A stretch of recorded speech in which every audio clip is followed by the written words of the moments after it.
ಕರುವೆ ಕುರಿತವಾಗಿ ಕೆಲವೊಂದು ಕಾರ್ಯಗಳು ಮಾತ್ರ ನಾವು ಜ್ಞಾನ ಮಾಡಕ್ಕೆ ಹೋಗ್ತಾ ಇದ್ದೀವಿ.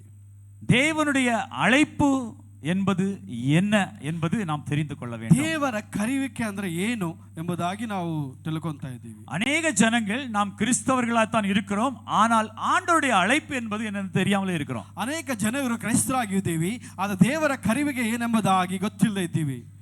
நாம் ஜெபிக்கலாம், பாடலாம், துதிக்கலாம், ನಾವು ಪ್ರಾರ್ಥನೆ ಮಾಡಬಹುದು, ಹಾಡಬಹುದು, ಸ್ತುತಿಸಬಹುದು, ஆனால் அவருடைய அழைப்பு என்பது என்ன என்பதை நாம் தெரிந்து கொள்ள வேண்டும். ಅವರ ಕರೆಯುವಿಕೆ ಏನೆಂಬುದಾಗಿ ನಾವು ತಿಳ್ಕೋಬೇಕು. ஒரு மனுஷனை உலகத்திலிருந்து கர்த்தர் அழைக்கிறார் என்றால், ಒಬ್ಬರನ್ನು ಲೋಕದಿಂದ ದೇವರು ಆದುಕೊಂಡ್ರೆ அவர் எப்படி நம்மை அழைக்கிறார், அவர் ಹೇಗೆ ನಮ್ಮನ್ನ ಹಾದುಕೊಂತಾರೆ, எப்படிப்பட்ட சூழ்நிலைகளை நம்மை அழைக்கிறார், ಯಾವ ರೀತಿಯಾದ ಸ್ಥಿತಿಗತಿಯಿಂದ ಅವರನ್ನು ಹಾದುಕೊಂತಾರೆ. ஒரு மனுஷன் மேலாக கர்த்தருடைய அழைப்பு இருந்ததென்றால் என்ன நடக்கும்? ದೇವರ ಒಬ್ಬ ಮನುಷ್ಯನ ಮೇಲೆ ದೇವರ ಒಂದು ತೀರ್ಮಾನವಿದ್ರೆ ಹೇಗಿರುತ್ತೆ, இதை குறித்து நாம் இன்றைக்கு ஆராய போறோம். ಇದ್ರ ಕುರಿತವಾಗಿ ನಾವು ತಿಳ್ಕೊಂತಾ ಇದ್ದೀವಿ. நேரமில்லை, சீக்கிரமாய் ஒரு அரை மணி நேரத்தில் அந்த காரியங்களை சுருக்கமாய் நாம் தியானிக்க போகிறோம். ಈ ಎಲ್ಲ ಕಾರ್ಯಗಳನ್ನು ಹೇಳಿ ಮುಗಿಸ್ತೀನಿ. ஹல்லேலூயா. ஹல்லேலூயா. அழைப்பு என்றால் என்ன? ಕರೆಯುವಿಕೆ ಅಂದ್ರೆ ಏನು? ஒரு காரியத்தை ஒரு மனுஷன் செய்வதற்காக நியமிக்கப்படுவதுதான் அழைப்பு. ಒಂದು ಕಾರ್ಯವನ್ನು ಒಬ್ಬ ಮನುಷ್ಯನು ಮಾಡೋದನ್ನ ನೇಮಿಸೋದೇ ಒಂದು ಕರೆಯುವಿಕೆ ಆಗಿದೆ. இந்த உலகத்தில் வாழுகிற மனுஷன் ஒவ்வொருவர் மேலாகவும் ஒரு அழைப்பு இருக்கிறது. ಈ ಲೋಕದಲ್ಲಿ ಜೀವಿಸುವಂತ ಒಬ್ಬ ಮನುಷ್ಯನ ಮೇಲೆ ಕೂಡ ಒಂದೊಂದು ಕರೆಯುವಿಕೆ ಅಧಿಕಾರ ಇದೆ. இந்த உலகத்திலும் சில அழைப்புகள் இருக்கிறது, ಈ ಲೋಕದಲ್ಲೂ ಒಂದು ಕರೆಯುವಿಕೆ ಇದೆ. ஹல்லேலூயா. ஹல்லேலூயா. இந்த உலகத்திலே சில அழைப்புகள் இருக்கிறது. ಈ ಲೋಕದಲ್ಲಿ ಕೆಲವೊಂದು ಅರಿವಿಕೆ ಇದೆ. இந்த உலகத்தின் காரியங்களை செய்வதற்காக சில மனுஷர்களை இந்த உலகமே ஆயத்தப்படுத்தி வைக்கிறது. ಈ ಲೋಕದ ಕಾರ್ಯಗಳು ಮಾಡೋದಕ್ಕೋಸ್ಕರ ಈ ಲೋಕದಲ್ಲಿ ಇರುವಂತ ಜನರನ್ನ ಆಯ್ಕೆ ಮಾಡಿಕ್ಕಿದೆ. இந்த உலகத்திலிருந்து வருகிற ஒரு அழைப்பு என்னவென்றால், ಈ ಲೋಕದಿಂದ ಬರುವಂತ ಕರೆಯುವಿಕೆ ಏನಂದ್ರೆ அது உலக காரியங்களை செய்யும்படியாக மனுஷர்களை நியமிப்பது. ಲೋಕದ ಕಾರ್ಯಗಳು ಮಾಡೋದಕ್ಕೋಸ್ಕರನೇ ಮನುಷ್ಯರು ನೇಮಿಸುತ್ತೆ. இப்போ நம்முடைய கர்நாடகா ஸ்டேட்ல சிஎம் இருக்கிறாரு. ನಮ್ಮ ಕರ್ನಾಟಕ ಸ್ಟೇಟ್ ಅಲ್ಲಿ ಸಿಎಂ ಇದ್ದಾರೆ. அவர் என்ன வேலைக்காக அழைக்கப்பட்டிருக்கிறார்? அவர் ಏನಕ್ಕೋಸ್ಕರ ಆದುಕೊಂಡಿದ್ದಾರೆ? கர்நாடக தேசத்தில் உள்ள ஜனங்களை வழிநடத்துவதற்காக ஒரு தலைவரை நியமித்து வைத்திருக்கிறோம் இல்லையா?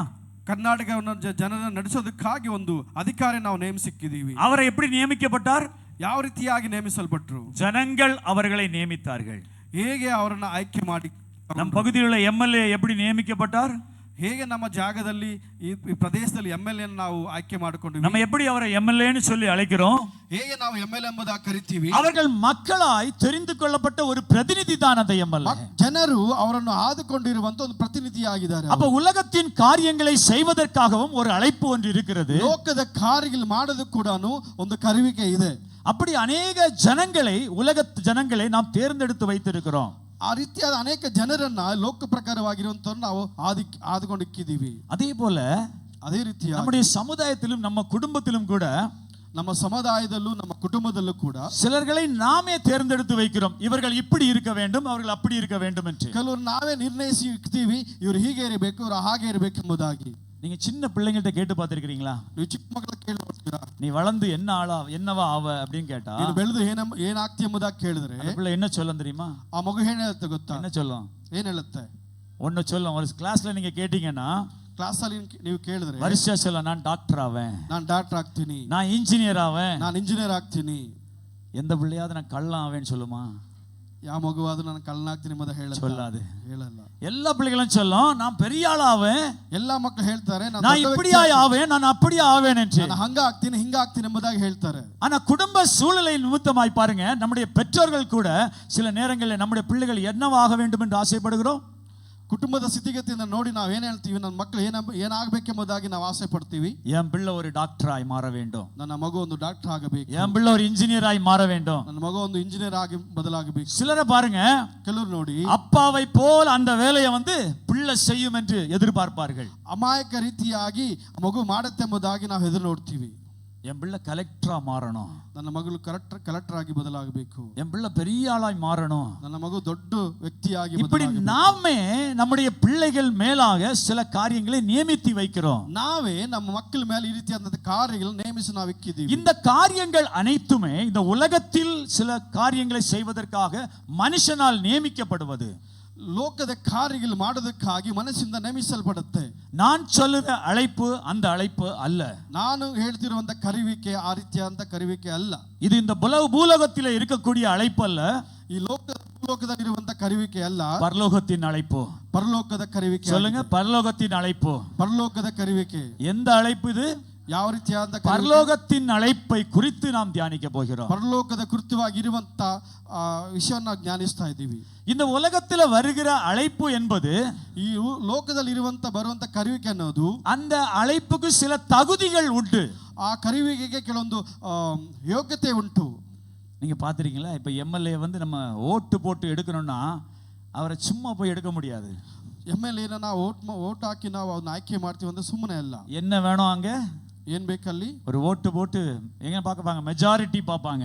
ಅಲ್ಲಿರುವಂತ ಮೆಜಾರಿಟಿ ನಾವು ನೋಡ್ತೀವಿ. மெஜாரிட்டி இருந்தா தான் அவர் ಇರುವಂತ ಐಕ್ಯತೆ ஒரு எம்எல்ஏவே வந்து அந்த பொசிஷனுக்கு வர முடியும். ಆ ಎಮ್ಎಲ್ಎ ಆ ಪೊಸಿಷನ್ ಬರಕ್ಕೆ ಸಾಧ್ಯ. அல்லேலூயா, அல்லேலೂಯಾ. அப்போ இந்த உலகத்துல உள்ள காரியங்கள் பாத்தீங்கன்னா, ಈ ಲೋಕದಲ್ಲಿ ಇರುವಂತ ಕಾರ್ಯಗಳು ನೋಡಿದ್ರೆ தகுதிகளை பார்த்து ஒரு மனுஷனை நியமிப்பது, ಯೋಗ್ಯತೆಯನ್ನು ನೋಡಿ ಆ ಮನುಷ್ಯನ ನೇಮಿಸ್ತಾರೆ.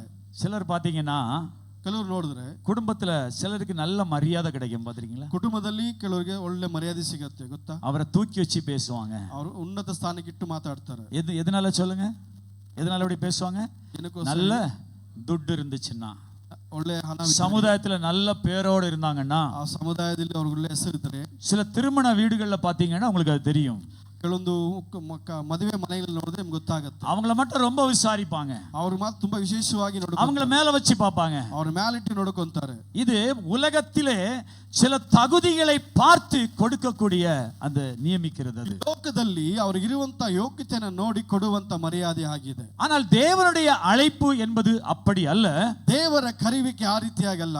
தகுதியே இல்லாத ஒரு மனுஷனை பார்த்து கர்த்தர் அழைத்து கொடுப்பதுதான் அந்த அழைப்பு. ಯೋಗ್ಯತೆನೇ ಹಿಡಿದವರನ್ನ ನೋಡಿ ಕರೆದು ಕೊಡುವಂತದೇ ಆ ಕರೆಯುವಿಕೆ. எத்தனை பேர் ஆமென் சொல்றீங்க? ಹೆಚ್ಚಿನ ಆಮೆನ್ ಅಂತ ಹೇಳಿ. தகுதியே இல்லாதவனுக்கு கிடைக்கக்கூடியதுதான் தேவனுடைய அழைப்பு என்பது. ಆ ಯೋಗ್ಯತೆನೇ ಇಳಿದವನಿಗೆ ಕರೆದು ಕೊಡುವಂತದೇ ಆ ಒಂದು ಕರೆಯುವಿಕೆ ಆಗಿದೆ. இந்த தேவனுடைய அழைப்பு, ದೇವರ ಕರೆಯುವಿಕೆ, அது அவனுடைய காரியங்களையோ அவன் குடும்ப காரியங்களை நிறைவேற்றுவதற்காக அல்ல.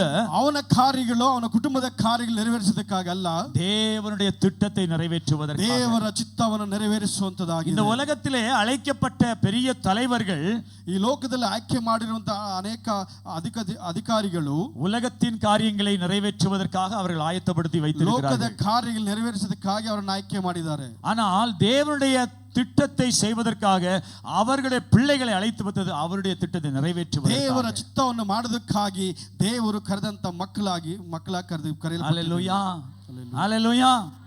நாமெல்லாம் அழைக்கப்பட்ட பிள்ளைகள். ನಾವೆಲ್ಲ ಆಯ್ಕೆ ಮಾಡಿಕ್ಕಿಗಿರವರು. நன்றாய் தெரிந்து கொள்ள வேண்டும். ನಾವು ಚೆನ್ನಾಗಿ ತಿಳ್ಕೋಬೇಕು. நாமெல்லாம் அழைக்கப்பட்ட பிள்ளைகள். ನಾವೆಲ್ಲ ಕರೆಯುವಿಕೆ ಉಳ್ಳವರು. இதுல ஒரு சிலர் இருப்பீர்கள், ಇದೆಲ್ಲ ಕೆಲವರು ಇದ್ದಾರೆ, இவர்கள் எல்லாம் தெரிந்து கொள்ளப்பட்ட பிள்ளைகள். ಇವರೆಲ್ಲ ಆಯ್ಕೆ ಮಾಡಿಟ್ಟವರು. சிலர் பாத்தீங்கன்னா, ಕೆಲವರು ನೋಡಿದ್ರೆ சபைக்கு வருவார்கள், ಸಭೆಗೆ ಬರ್ತಾರೆ, விடுதலை பெற்றுக் கொள்வார்கள், ಬಿಡುಗಡೆ ಹೊಂದಿಕೊಂತಾರೆ, அப்படியே போயிருவாங்க. ಹಂಗೆ ಹೋಗ್ಬಿಡ್ತಾರೆ. 2 வாரம் 3 வாரம் கழிச்சு பாத்தீங்கன்னா 2 ವಾರ 3 ವಾರ ಕಳೆದು அந்த ஆட்களை பார்க்க முடியாது. ಅವ್ರು ನೋಡಕ್ಕಾಗಲ್ಲ.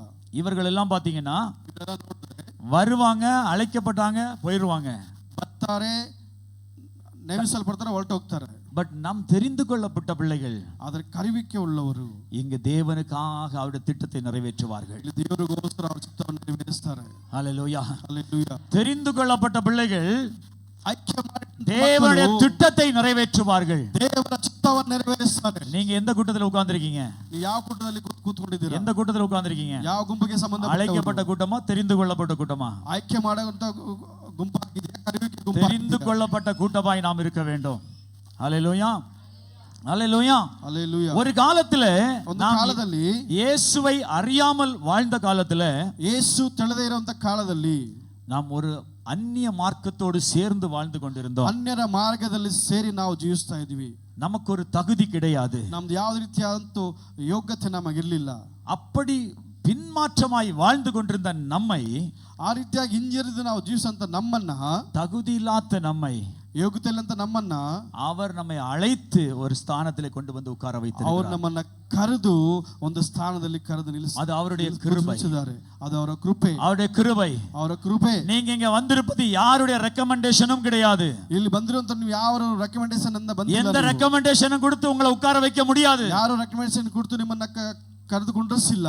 கர்த்தருடைய கிருபை உண்டென்றால் மாத்திரமே நீங்க வந்து உட்கார முடியும். ಕರ್ತನ ಕೃಪೆ ನಿಮ್ಮ ಮೇಲೆ ಇದ್ರೆ ಮಾತ್ರ ಬಂದು ಕೂರಕ್ಕೆ ಸಾಧ್ಯ. ஹalleluya, ஹalleluya, ஹalleluya, ஹalleluya. எத்தனை பேர் ஆமென் சொல்றீங்க? ಎಷ್ಟು ಜನ ಆಮೆನ್ ಹೇಳ್ತೀರಾ? நான் இருப்பது கர்த்தருடைய கிருபையினால மாத்திரமே. ನಾನು ಇರೋದು ದೇವರ ಕೃಪೆಯಿಂದ ಎಂಬುದಾಗಿ. ஆமென், ஹalleluya. இன்னைக்கு अनेक ஜனங்கள் ಈಗ ಅನೇಕ ಜನರು இந்த உண்மையான தெய்வத்தை அறியாமல் அவருடைய அழைப்பு என்னன்னு தெரியாமலே ಓಡಿಕೊಂಡಿದ್ದಾರೆ. ನಿಜವಾದ ದೇವರನ್ನ ತಿಳ್ಕೊಳ್ಳದೆ ಅವರ ಆಯ್ಕೆ ಕರಿವಿಕೆ ಏನೆಂಬುದಾಗಿ ತಿಳ್ಕೊಳ್ಳದೆ ಓಡುತ್ತಿದ್ದಾರೆ. ஒருவேளை நீ நினைக்கலாம், ಒಂದು ವೇಳೆ ನೆನೆಸಬಹುದು, குடும்பத்திலே எல்லாராலும் தள்ளப்பட்ட நிலைமையில நான் இருக்கிறேனே என்று. ನಿನ್ನ ಕುಟುಂಬದಲ್ಲಿ ತಳ್ಳಲ್ಪಟ್ಟಂತ ಸ್ಥಿತಿಗತಿಯಲ್ಲಿ ಇದ್ದೀನಿ ಎಂಬುದಾಗಿ. அப்படிப்பட்ட உன்னை தான் இயேசு தேடுகிறார். ಆ ರೀತಿಯಾಗಿರುವಂತ ನಿನ್ನನ್ನ ಯೇಸು ತಿಳ್ಕೊಂತಿದ್ದಾರೆ. எல்லாரும் உன்னை ஒதுக்கಿ விட்டாங்களா? ಎಲ್ಲಾರು ತಲೆ ಬಿಟ್ರಾ? ஒன்றை தெரிந்துகொள், ಒಂದು ತೆಲ್ಲುಕೋ, உன் மேல தேவனுடைய திட்டம் இருக்கிறது என்று. ನಿನ್ನ ಮೇಲೆ ದೇವರ ಚಿತ್ತ ಇದೆ. ஹalleluya, ஹalleluya. எலியா என்கிற ஒரு மனுஷன் இருந்தான். ಏಲಿ ಎಂಬ ಒಬ್ಬ ಮನುಷ್ಯನಿದ್ದನು. நம்முடைய வேதத்திலே ನಮ್ಮ ಸತ್ಯವೇದದಲ್ಲಿ பலமான கிரியை செய்ததிலே ஒரு வல்லமையான தீர்க்கதரிசி எலியா என்பவர். ಒಂದು ದೊಡ್ಡ ಕಾರ್ಯ ಮಾಡಿದಂತ ಒಂದು ದೊಡ್ಡ ದೀರ್ಘದರ್ಶಿ ಆಗಿದ್ದಾನೆ. வேதத்திலே எலியா போல வேறொரு தீர்க்கதரிசி இல்லை. ಈ ಸತ್ಯವೇದದಲ್ಲಿ ಏಲಿಯಂತ ಒಬ್ಬ ದೀರ್ಘದರ್ಶಿ ಇಲ್ಲ. ஏனென்றால் அவன் வல்லமையாய் கிரியை செய்யவன். ಅವನು ಮಹಿಮೆಯಿಂದ ಕ್ರಿಯೆ ಮಾಡುವಂತನಾಗಿದ್ದನು. எத்தனை பெரிய சவால்களையும் எதிர்த்து நின்று போரிட்டவன் அவன். ಎಷ್ಟು ದೊಡ್ಡ ಸವಾಲುಗಳು ಇದ್ರೂ ಕೂಡ ಎದುರು ನಿಂತು ಹೋರಾಡುವವನು. அப்படிப்பட்ட எலியா ಆಗಿರುವಂತ ಏಲಿಯನು எலிசாங்கிற ஒருத்தரை ಎಲಿಸಾ ಎಂಬ ಒಬ್ಬನನ್ನ ಕರೆದ. எப்படி தெரியுமா அழைச்சாரு? ಹೇಗೆ ಗೊತ್ತು ಕರೆದನು? இந்த எலிசாவை கர்த்தர் எப்படி தெரியுமா எலியா மூலமாய் கொண்டு வந்தார்? ಎಲಿಸನ ಏಲಿಯ ಮೂಲಕವಾಗಿ ಹೇಗೆ ಕರ್ಕೊಂಡು ಬಂದ್ರೆ ಗೊತ್ತಾ? எடுத்து வாசியுங்கள். 1 ராஜாக்களின் புஸ்தகம் 1 ಅರಸುಗಳು 19:19. 19 ಓದಿ. 1 ராஜாக்கள் 19:19. புறப்பட்டு போய் 12 ஏர் பூட்டி எலிசாவை கண்டான். அவன் 12ஆம் ஏரை ஓட்டிக் கொண்டிருந்தான். எலியா அவன் இருக்கும் இடமட்டும் போய் அவன் அல்மேல் தன் சால்வையை போட்டான். ஒரு ஆள் கன்னடத்தில் வாசிங்க.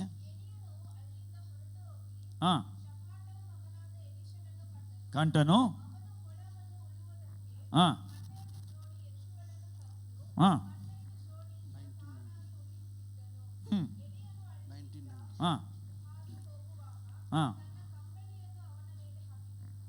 ஹalleluya, ஹalleluya. இப்போ எலிசாவை ஆண்டவர் எப்படி அழைக்கிறார்? இதை எலிசாನ ದೇವರು ಯಾವ ರೀತಿಯಾಗಿ ಕರೆತಿದ್ದಾರೆ? எலிசா யாருன்னு சொன்னா, ಎಲಿಸಾ ಯಾರೆಂಬುದಾಗಿ ಹೇಳಿದ್ರೆ ஒரு விவசாயி, ಒಬ್ಬ ವ್ಯವಸಾಯಗಾರನು. ஒரு தோட்டத்திலே வேலை செய்யக்கூடிய ஒரு விவசாயி. ಒಂದು ತೋಟದಲ್ಲಿ ಕೆಲಸ ಮಾಡುವಂತ ಒಬ್ಬ ವ್ಯವಸಾಯಗಾರನಾಗಿದ್ದ. விவசாயினா எப்படி இருப்பாங்க? ವ್ಯವಸಾಯನಂದೇ ಇರ್ತಾನೆ. பெரிய அலங்கோலமா இருப்பாங்க. அவங்க பெரிய படிப்பு இருக்காது. ಅವನು ದೊಡ್ಡ ವಿದ್ಯಾಭ್ಯಾಸ ಇರೋದಿಲ್ಲ. ஒவ்வொரு நாளும் அவர்களுடைய உழைப்பை நம்பி வாழ்ந்து கொண்டிருக்கிற ஒரு குடும்பம் ಕೂಡ ಅವನ ಕಷ್ಟ ಜೀವಿತ ನಂಬಿ ಜೀವಿಸುವಂತನಾಗಿರ್ತಾನೆ. இந்த வேதம் சொல்லுது, வேதம் ಹೇಳುತ್ತದೆ, எலிசா 12வது ஏரை ஓட்டி கொண்டிருந்தான் என்று. ಎಲಿಸಾ 12ನೇದು ನೇಗಿಲನ್ನ ಓಡಿಸಿದ ಎಂಬುದಾಗಿ ನಾವು ನೋಡ್ತೀವಿ. 12வது ஏரை ஓட்டுறான்னா அதுக்கு முன்னாடி எத்தனை ஏர் இருந்துச்சு? ಅವನು 12 ನೇಗಿಲನ್ನ ಓಡಿಸಿದ ಅಂತಂದ್ರೆ ಅವ್ರ ಮುಂದೆ ಎಷ್ಟು ನೇಗಿಲಿತ್ತು? எத்தனை ஏர் இருந்துச்சு? 11 ஏர் இருந்துச்சு. 11 ನೇಗಿಲಿತ್ತು. ஏன்னா எலிசா ஓட்டுன ஏர் 12வது ஏரு. ಎಲಿಸನ ಓಡಿಸಿದಂತ ನೇಗಿಲು 12. வேதம் சொல்லுது, வேதம் ಹೇಳುತ್ತದೆ, இந்த எலியா ಈ ಏಲಿಯನು 12வது ஏரை ஓட்டின எலிசா இருக்கும் இடம் மட்டும் தேடி வந்தான் என்று. 12ನೇ ನೇಗಿಲು ಓಡಿಸುವಂತ ಎಲಿಸನ ಹುಡುಗಿ ಬಂದೆಂಬುದಾಗಿ ಸತ್ಯ ಹೇಳ್ತಿದೆ. ஒரு மனுஷன் மேலாக தேவனுடைய அழைப்பு இருக்கும் என்றால், ಒಬ್ಬ ಮನುಷ್ಯನ ಮೇಲೆ ದೇವರ ಆಯ್ಕೆ ಇದೆ ಎಂಬುದಾಗಿ ಗೊತ್ತಾದ್ರೆ, நீ யாரால அறிமுகப்படுத்தப்படலனாலும் பரவாயில்லை, ನೀನ್ ಯಾರಿಂದನೂ ರೆಕಮೆಂಡೇಶನ್ ಇಲ್ಲ ಅಂದ್ರೂ ಪರವಾಗಿಲ್ಲ, நீ ಯಾವ್ದೋ ஒரு ಮೂಲೆಯಲ್ಲಿ இருந்தாலும் சரி, ಯಾವ್ದೊಂದು ಮೂಲೆ ಇದ್ರೂ ಸರಿ, எல்லாருடைய கடைசி பாகத்தில் இருந்தாலும் சரி, ಎಲ್ಲರ ಕಡೆ ಭಾಗದಲ್ಲಿ ಇದ್ರೂ ಸರಿ, கர்த்தருடைய அழைப்பு உன் மேல இருக்கும் என்றால் ದೇವರ ಕರೆಯುವಿಕೆ ನಿನ್ನ ಮೇಲೆ ಇದ್ದರೆ அவர் உன்னை கடைசி மட்டும் உன்னை தேடி வருவார். ಅವರು ಕಡೆ ತನಕ ನಿನ್ನ ಹುಡುಕಿ ಬರ್ತಾರೆ. ஹalleluya. Hallelujah. நீ இருக்கிற இடம் மட்டும் தேடி வந்து உன்னை ஆசீர்வதிக்க போதுமானவர் அவர். ಜಾಗವನ್ನು ಹುಡುಕಿ ಬಂದು ಆಶೀರ್ವದಿಸ್ತಾರೆ. எலிசா கடைசி ஏரை ஓட்டி கொண்டு வந்திருந்தான். ಎಲಿಷನು ಕಡೆ ನೇಗಿಲನ್ನು ಓಡಿಸುತ್ತಿದ್ದ. ஆனால் கர்த்தருடைய ஆவியானவர் கர்த்தர் தேவರ ஆத்மನು இந்த எலியா மூலமாய் ಎಲಿಯ ಮೂಲಕವಾಗಿ கடைசில இருந்த எலிசாவை தேடி வருகிறார். ಕಡೆಯಲ್ಲಿ ಇರುವಂತ ಎಲಿಷನ ಹುಡುಕಿ ಬರ್ತಿದ್ದಾನೆ. என்ன பண்ணுகிறார் தெரியுமா? ಏನು ಮಾಡಿದ ಗೊತ್ತಾ? எலிசா மேலாக எலியா மேல இந்த சால்வையை போட்டு செல்லுகிறார். ಏಲಿಯನ ಮೇಲೆ ಇದ್ದಂತ ಸಾಲವನ್ನು ತೆಗೆದು ಎಲಿಷನ ಮೇಲೆ ಹಾಕ್ತಿದ್ದಾನೆ. இந்த சால்வை என்பது ಆ ಸಾಲ್ವೆ ಅನ್ನೋದು கர்த்தருடைய அழைப்பை குறிக்கிறது. இது ದೇವರ ಕರೆಯುವಿಕೆ ಗುರುತಾಗಿದೆ. ஹalleluya. ஹalleluya. எலிசாவை அழைத்தது ஒரு சால்வையை தேவன் போட்டு அழைத்தார். ಎಲಿಷವನ್ನ ಕರೆದಿದ್ದು ಒಂದು ಸಾಲ್ವೆಯನ್ನು ಹಾಕಿ அவர் அழைத்த மாத்திரத்திலே ಅವನ ಕರೆದ ಕೂಡಲೇ எலிசா சொல்றாரு, ಎಲಿಷನ ಹೇಳ್ತಾನೆ, எலியாவே ಎಲಿಯನೇ எனக்கு கொஞ்சம் டைம் கொடு, ನನಗೆ ಸ್ವಲ್ಪ ಸಮಯ ಕೊಡು, எனக்கு கொஞ்சம் டைம் கொடு, ನನಗೆ ಸ್ವಲ್ಪ ಸಮಯ ಕೊಡು, எனக்கு வீட்ல அப்பா ಅಮ್ಮ இருக்கிறாங்க, ನನಗೆ ಮನೆಯಲ್ಲಿ ಅಪ್ಪ ಅಮ್ಮ ಇದ್ದಾರೆ, கொஞ்சம் போய் சொல்லிட்டு ஒரு முத்தத்தை கொடுத்துட்டு ஓடி வந்துடுறேன், ಸ್ವಲ್ಪ ಹೋಗಿ ಹೇಳಿ ಒಂದು ಮುತ್ತನ್ನ ಕೊಟ್ಟು ಓಡಿ ಬರ್ತೀನಿ. அடுத்த வசனம் வாசிங்க, 20வது வசனம். அப்பொழுது அவன் மாடுகளை விட்டு பிறகே ஓடி நான் தாய் தகப்பனையும் முத்தம் செய்து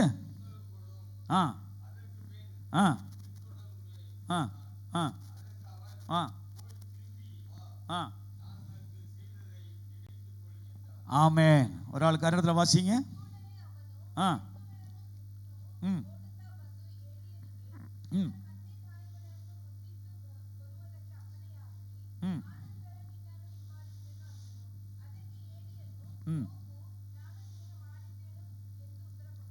ஹல்லேலூயா, ஹல்லேலூயா.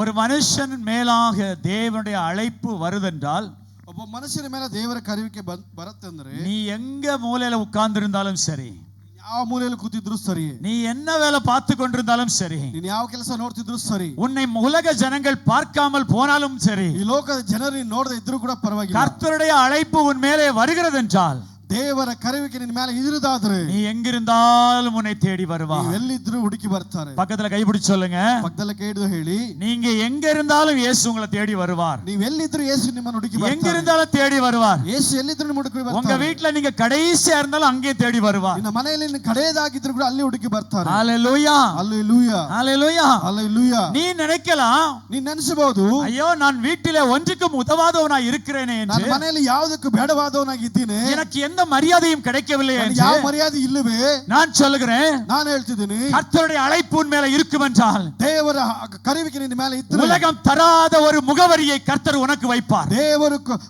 ಲೋಕವು ಕೊಡದೇ ಇರುವಂತ ಒಂದು ಅರಿವಿಕೆ ನಿನ್ನ ಕೊಡ್ತಾರೆ.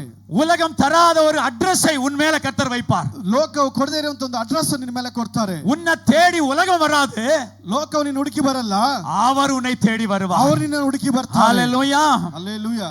அபிஷேகம் பெற்றுக்கொண்ட அழைப்பை ஏற்றுக்கொண்ட பிள்ளைகள் ஒருபோதும் மறைந்திருக்க முடியாது. ಅಭಿಷೇಕವನ್ನು ಹೊಂದಿಕೊಂಡಂತ ಆಯ್ಕೆ ಮಾಡಿದ ಮಕ್ಕಳು ಯಾವತ್ತೂ ಮರೆಯಾಗಿರೋಕ್ಕಾಗಲ್ಲ. இதை எலிசா கடைசி ஏரை ஓட்டி கொண்டு வந்தான். ಎಲಿಷನು ಕಡೆ ನೇಗಿಲನ್ನು ಓಡಿಸಿಕೊಂಡು ಬಂದ. அவன் முன்பாக எத்தனையோ பேர் இருந்தார்கள். ಅವನಿಗಿಂತ ಮುಂಚೆ ಎಷ್ಟೋ ಜನ ಇದ್ದರು. 11 ஏரை ஓட்டினவர்கள் திறமையானவர்கள் கூட இருந்திருக்கலாம். 11 ನೇಗಿಲನ್ನು ಓಡಿಸುವವರು ಅವರು ಬಲವಂತರಾಗಿ ಕೂಡ ಇರಬಹುದು. அந்த 11 பேரும் டாலண்டடா கூட இருந்திருக்கலாம். ಅವರು ಒಳ್ಳೆ ಜ್ಞಾನವಂತರಾಗಿ ಕೂಡ ಇರಬಹುದು. ஆனாலும் அவர்களை தேடி போகவில்லை. எலியா தேடி வருகிறான். 12வது இருந்தது யாரு? ಆದ್ರೆ ಅವರನ್ನ ಹುಡುಕಿ ಹೋಗಿಲ್ಲ. 12ನಲ್ಲಿ ಇದ್ದದ್ದು ಯಾರು? உன் குடும்பத்திலும் நீ வேலை செய்கிற இடங்களிலும் ஒருவேளை நீ தள்ளப்பட்டவர்களாய் இருக்கிறார்களா? ನಿನ್ನ ಕುಟುಂಬದಲ್ಲಿ ನೀನು ಕೆಲಸ ಮಾಡುವಾಗ ನಿನ್ನನ್ನ ತಳ್ಳಲ್ಪಡಬಹುದು. உன் மேல இருக்கிற அழைப்பை நீ மறைந்து போக கூடாது. ನಿನ್ನ ಮೇಲೆ ಇರುವಂತ ಕರೆಯುವಿಕೆ ನಿನ್ನ ಮರೆತು, உன் மேல அழைப்பு இருக்கும் பொழுது ನಿನ್ನ ಮೇಲೆ ಕರೆಯುವಿಕೆ ಇರುವಾಗ உலகம் அநேக வழிகளிலே நன்மையான காரியங்களை செய்தது போல காண்பிக்கும்.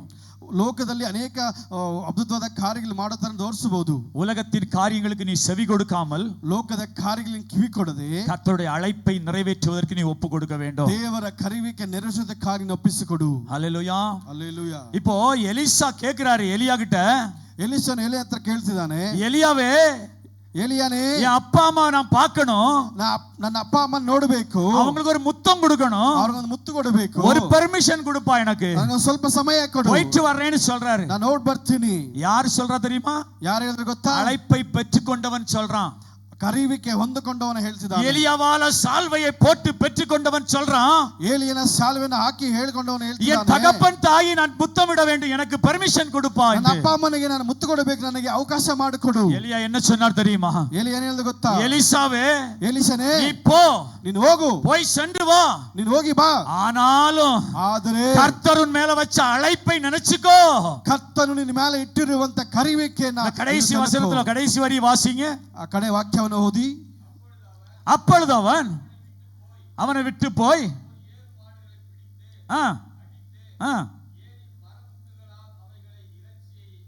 இல்ல அதுக்கு முந்தின வசனம், அதுக்கு முந்தின வசனம்.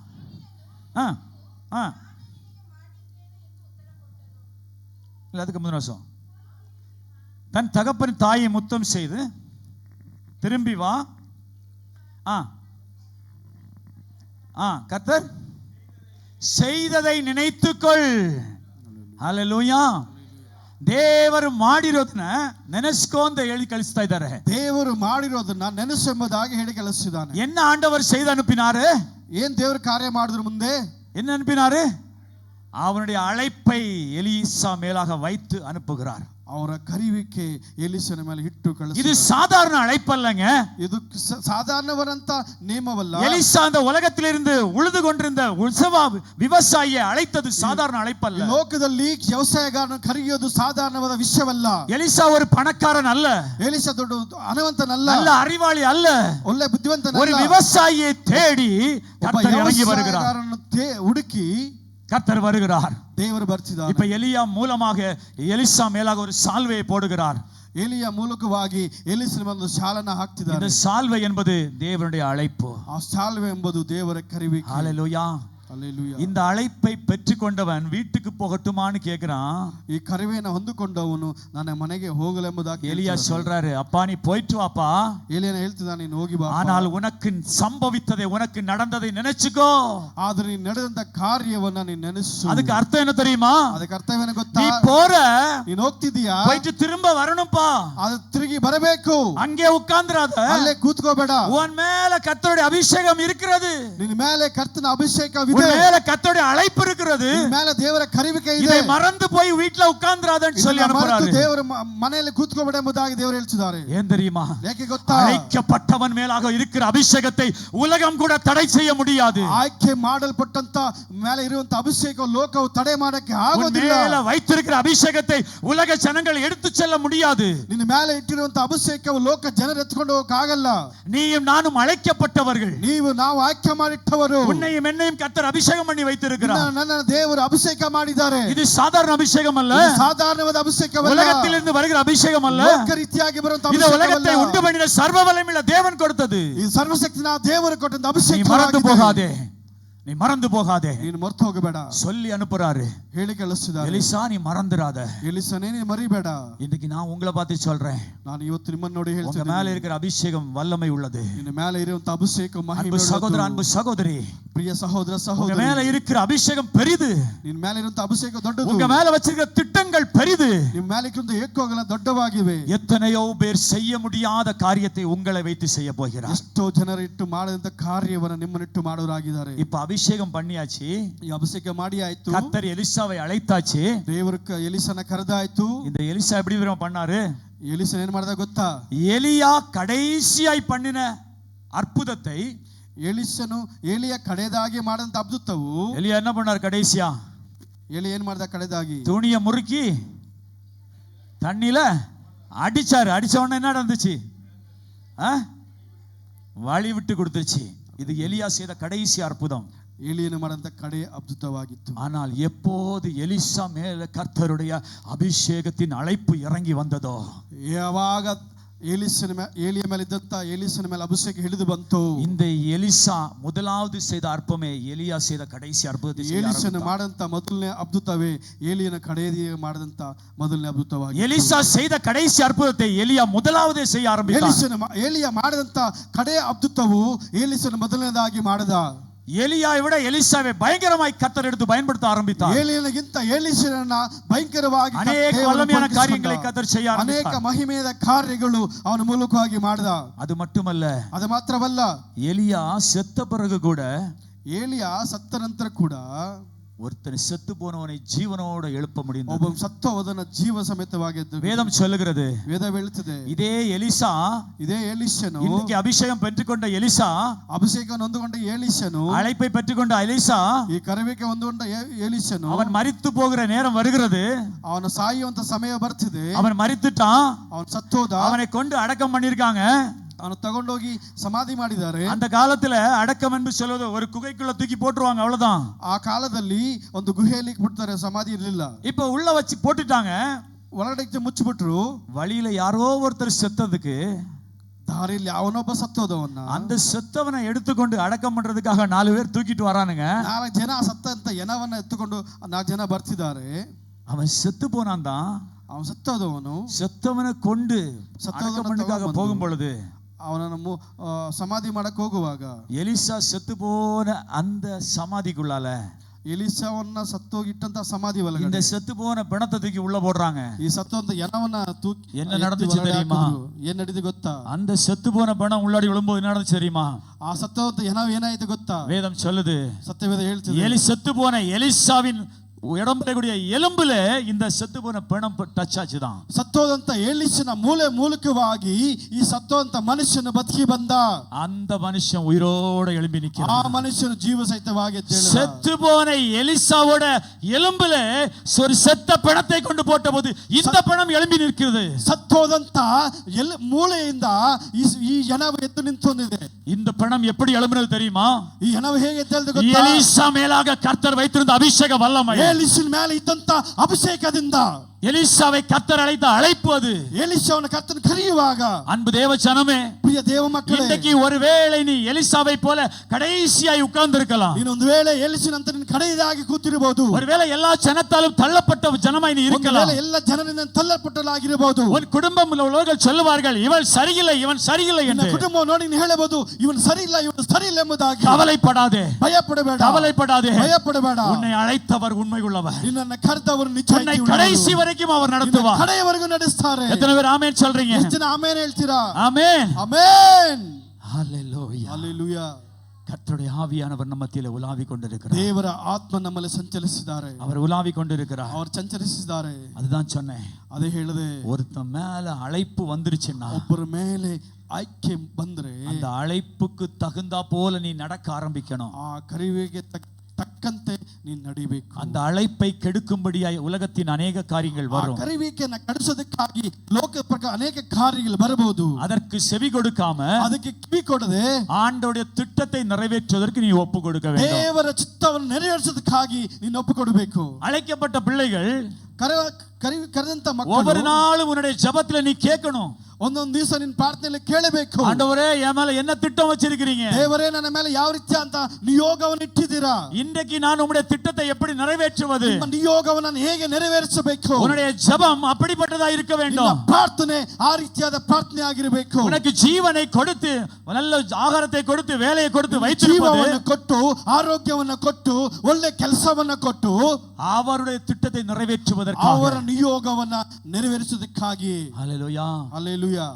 நான் ஒவ்வொரு நாளும் எழும்பின உடனே ஜெபிக்கிற ஜெபம், ನಾನು ಒಂದೊಂದು ದಿವಸ ಎದ್ದೇಳಿದಾಗ ಮಾಡುವಂತ ಪ್ರಾರ್ಥನೆ, ஆண்டவரே ದೇವರೇ யார் யாரை தொட வேண்டுமோ என்னை அழைத்து செல்லுங்க, ಯಾರನ್ನ ಮುಟ್ಟಬೇಕೋ ಅವರ ಹತ್ರ ನನ್ನ ಕರೆದು ಒಯ್ಯಿರಿ. என் மூலமாக அநேக ஆத்துமாக்களை பரலோகத்துக்கு பார்க்கணும்பா. ನನ್ನ ಮೂಲಕವಾಗಿ ಅನೇಕ ಜನರು ಆತ್ಮಗಳು ಪರಲೋಕ ನೋಡಿ. கடைசி நாட்களிலே வானலோக மண்டலத்தில் தேவன் இறங்கி வரும் பொழுது, ಕಡೆಯದಲ್ಲಿ ಭೂಮಿ ಆಕಾಶದಿಂದ ಬರುವಾಗ நீங்க என்னை பார்த்து செல்ல பிள்ளைன்னு சொல்லி கூப்பிடணும். ನೀ ನನ್ನನ್ನು ನೋಡಿ ನನ್ನ ಮುದ್ದಾದ ಮಗನೆಂಬುದಾಗಿ ಕರೆದು ಹೇಳು. நான் பின்னால திரும்பும் போது என்னால ஆத்துமா ஆதாயம் செய்யப்பட்ட ஆத்துமாக்கள் வரணும் ஆண்டவரே. ನಾನು ಹಿಂದೆ ತಿರುಗಿ ನೋಡುವಾಗ ನನ್ನ ಮೂಲಕವಾಗಿ அதற்கு நான் என்னை ஒப்பு கொடுக்கிறேன்னு சொல்லி ஒவ்வொரு நாளும் ஜெபிப்பேன். ಅದಕ್ಕೆ ನಾನು ಒಪ್ಪಿಸ್ಕೊಡ್ತೀನಿ ಎಂಬುದಾಗಿ ಒಂದು ದಿನ ಪ್ರಾರ್ಥಿಸ್ತಿದ್ದೀನಿ. ஹalleluya, ಹಲ್ಲೆಲೂಯಾ. ஆண்டவர் ஒரு மனுஷனை கூப்பிடணும்னு வச்சிட்டாருன்னா, ದೇವರೊಬ್ಬ ಮನುಷ್ಯನನ್ನು ಕರೆದು ಎಂಬುದಾಗಿ அவனை எந்த தகுதியும் பார்க்க மாட்டார். ಅವನು ಯಾವ ಒಂದು ಯೋಗ್ಯತೆ ನೋಡೋದಿಲ್ಲ. உன்னை எந்த தகுதியும் பார்க்க மாட்டார். ಯಾವ ರೀತಿಯಾದ ಯೋಗ್ಯತೆ ನೋಡೋದಿಲ್ಲ. தகுதி இல்லாதவனை தேடி தான் வருவார் அவர். ಯೋಗ್ಯತೆ ಇಲ್ಲ, உனக்கு ஒண்ணும் இல்லையா? ನಿನಗೇನು ಇಲ್ಲವೇ? படிப்பறிவு இல்லையா? ವಿದ್ಯಾಭ್ಯಾಸವಿಲ್ಲವೇ? ஞானம் இல்லையா? ಜ್ಞಾನ ಇಲ್ಲವಾ? உன் கூட நிக்கிற ஜனங்கள் எல்லாம் போயிட்டாங்களா? ನಿನ್ನ ಜೊತೆ ಇದ್ದ ಜನರೆಲ್ಲ ಹೊರಟು ಹೋದ್ರಾ? நீ தனியா நிக்கிறியா? ನಿನ್ನ ಏಕಾಂತವಾಗಿದ್ದೀಯಾ? அவரை தேடி இயேசு வருவார். ನಿನ್ನನ್ನು ಹುಡುಕಿ ದೇವರು ಬರ್ತಾನೆ. உன்னை தேடி இயேசு வருவார். ನಿನ್ನ ಹುಡುಕಿ ಯೇಸು ಬರ್ತಾನೆ. ஒருவேளை நீ சொல்லலாம், ಒಂದು ವೇಳೆ ನೀನು ಹೇಳಬಹುದು, நான் பெரிய குடிகாரனா இருக்கிறேனே, ನಾನು ದೊಡ್ಡ ಕುಡುಕನಾಗಿದ್ದೇನೆ ಎಂಬುದಾಗಿ, நான் பெரிய கொலைகாரனா இருக்கிறேನೆ, ನಾನು ದೊಡ್ಡ ಕೊಲೆಗಾರನಾಗಿದ್ದೇನೆ, அநேக பாவியா இருக்கிறேனே, ನಾನು ಅನೇಕ ಪಾಪದಿಂದ ಇದ್ದೀನಿ ನಾನು. அந்த பாவியை தேடி தான் இயேசு உலகத்துக்கு ಆ வந்தார். ಪಾಪಿಯನ್ನ ಹುಡುಕಿನ ಯೇಸು ಲೋಕಕ್ಕೆ ಬಂದರು. அவர் ஒருவர் தள்ளுவதில்லை.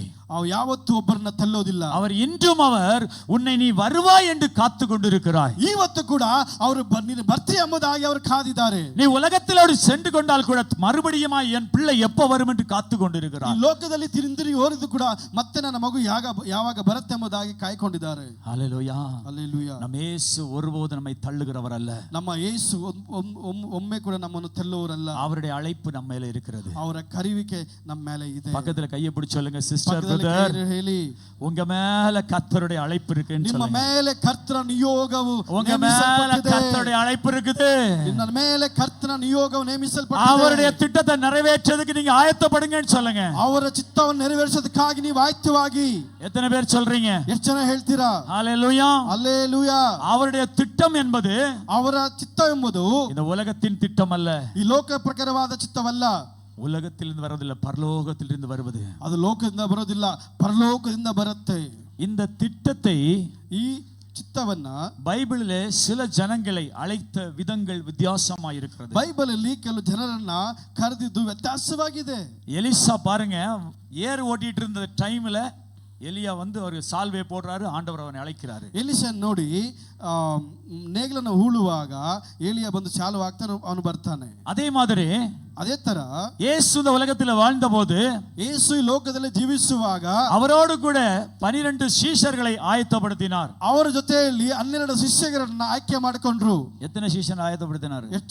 ಎಷ್ಟು ಶಿಷ್ಯಗಳನ್ನ ಆಯ್ಕೆ ಮಾಡಿಕೊಂಡ್ರು?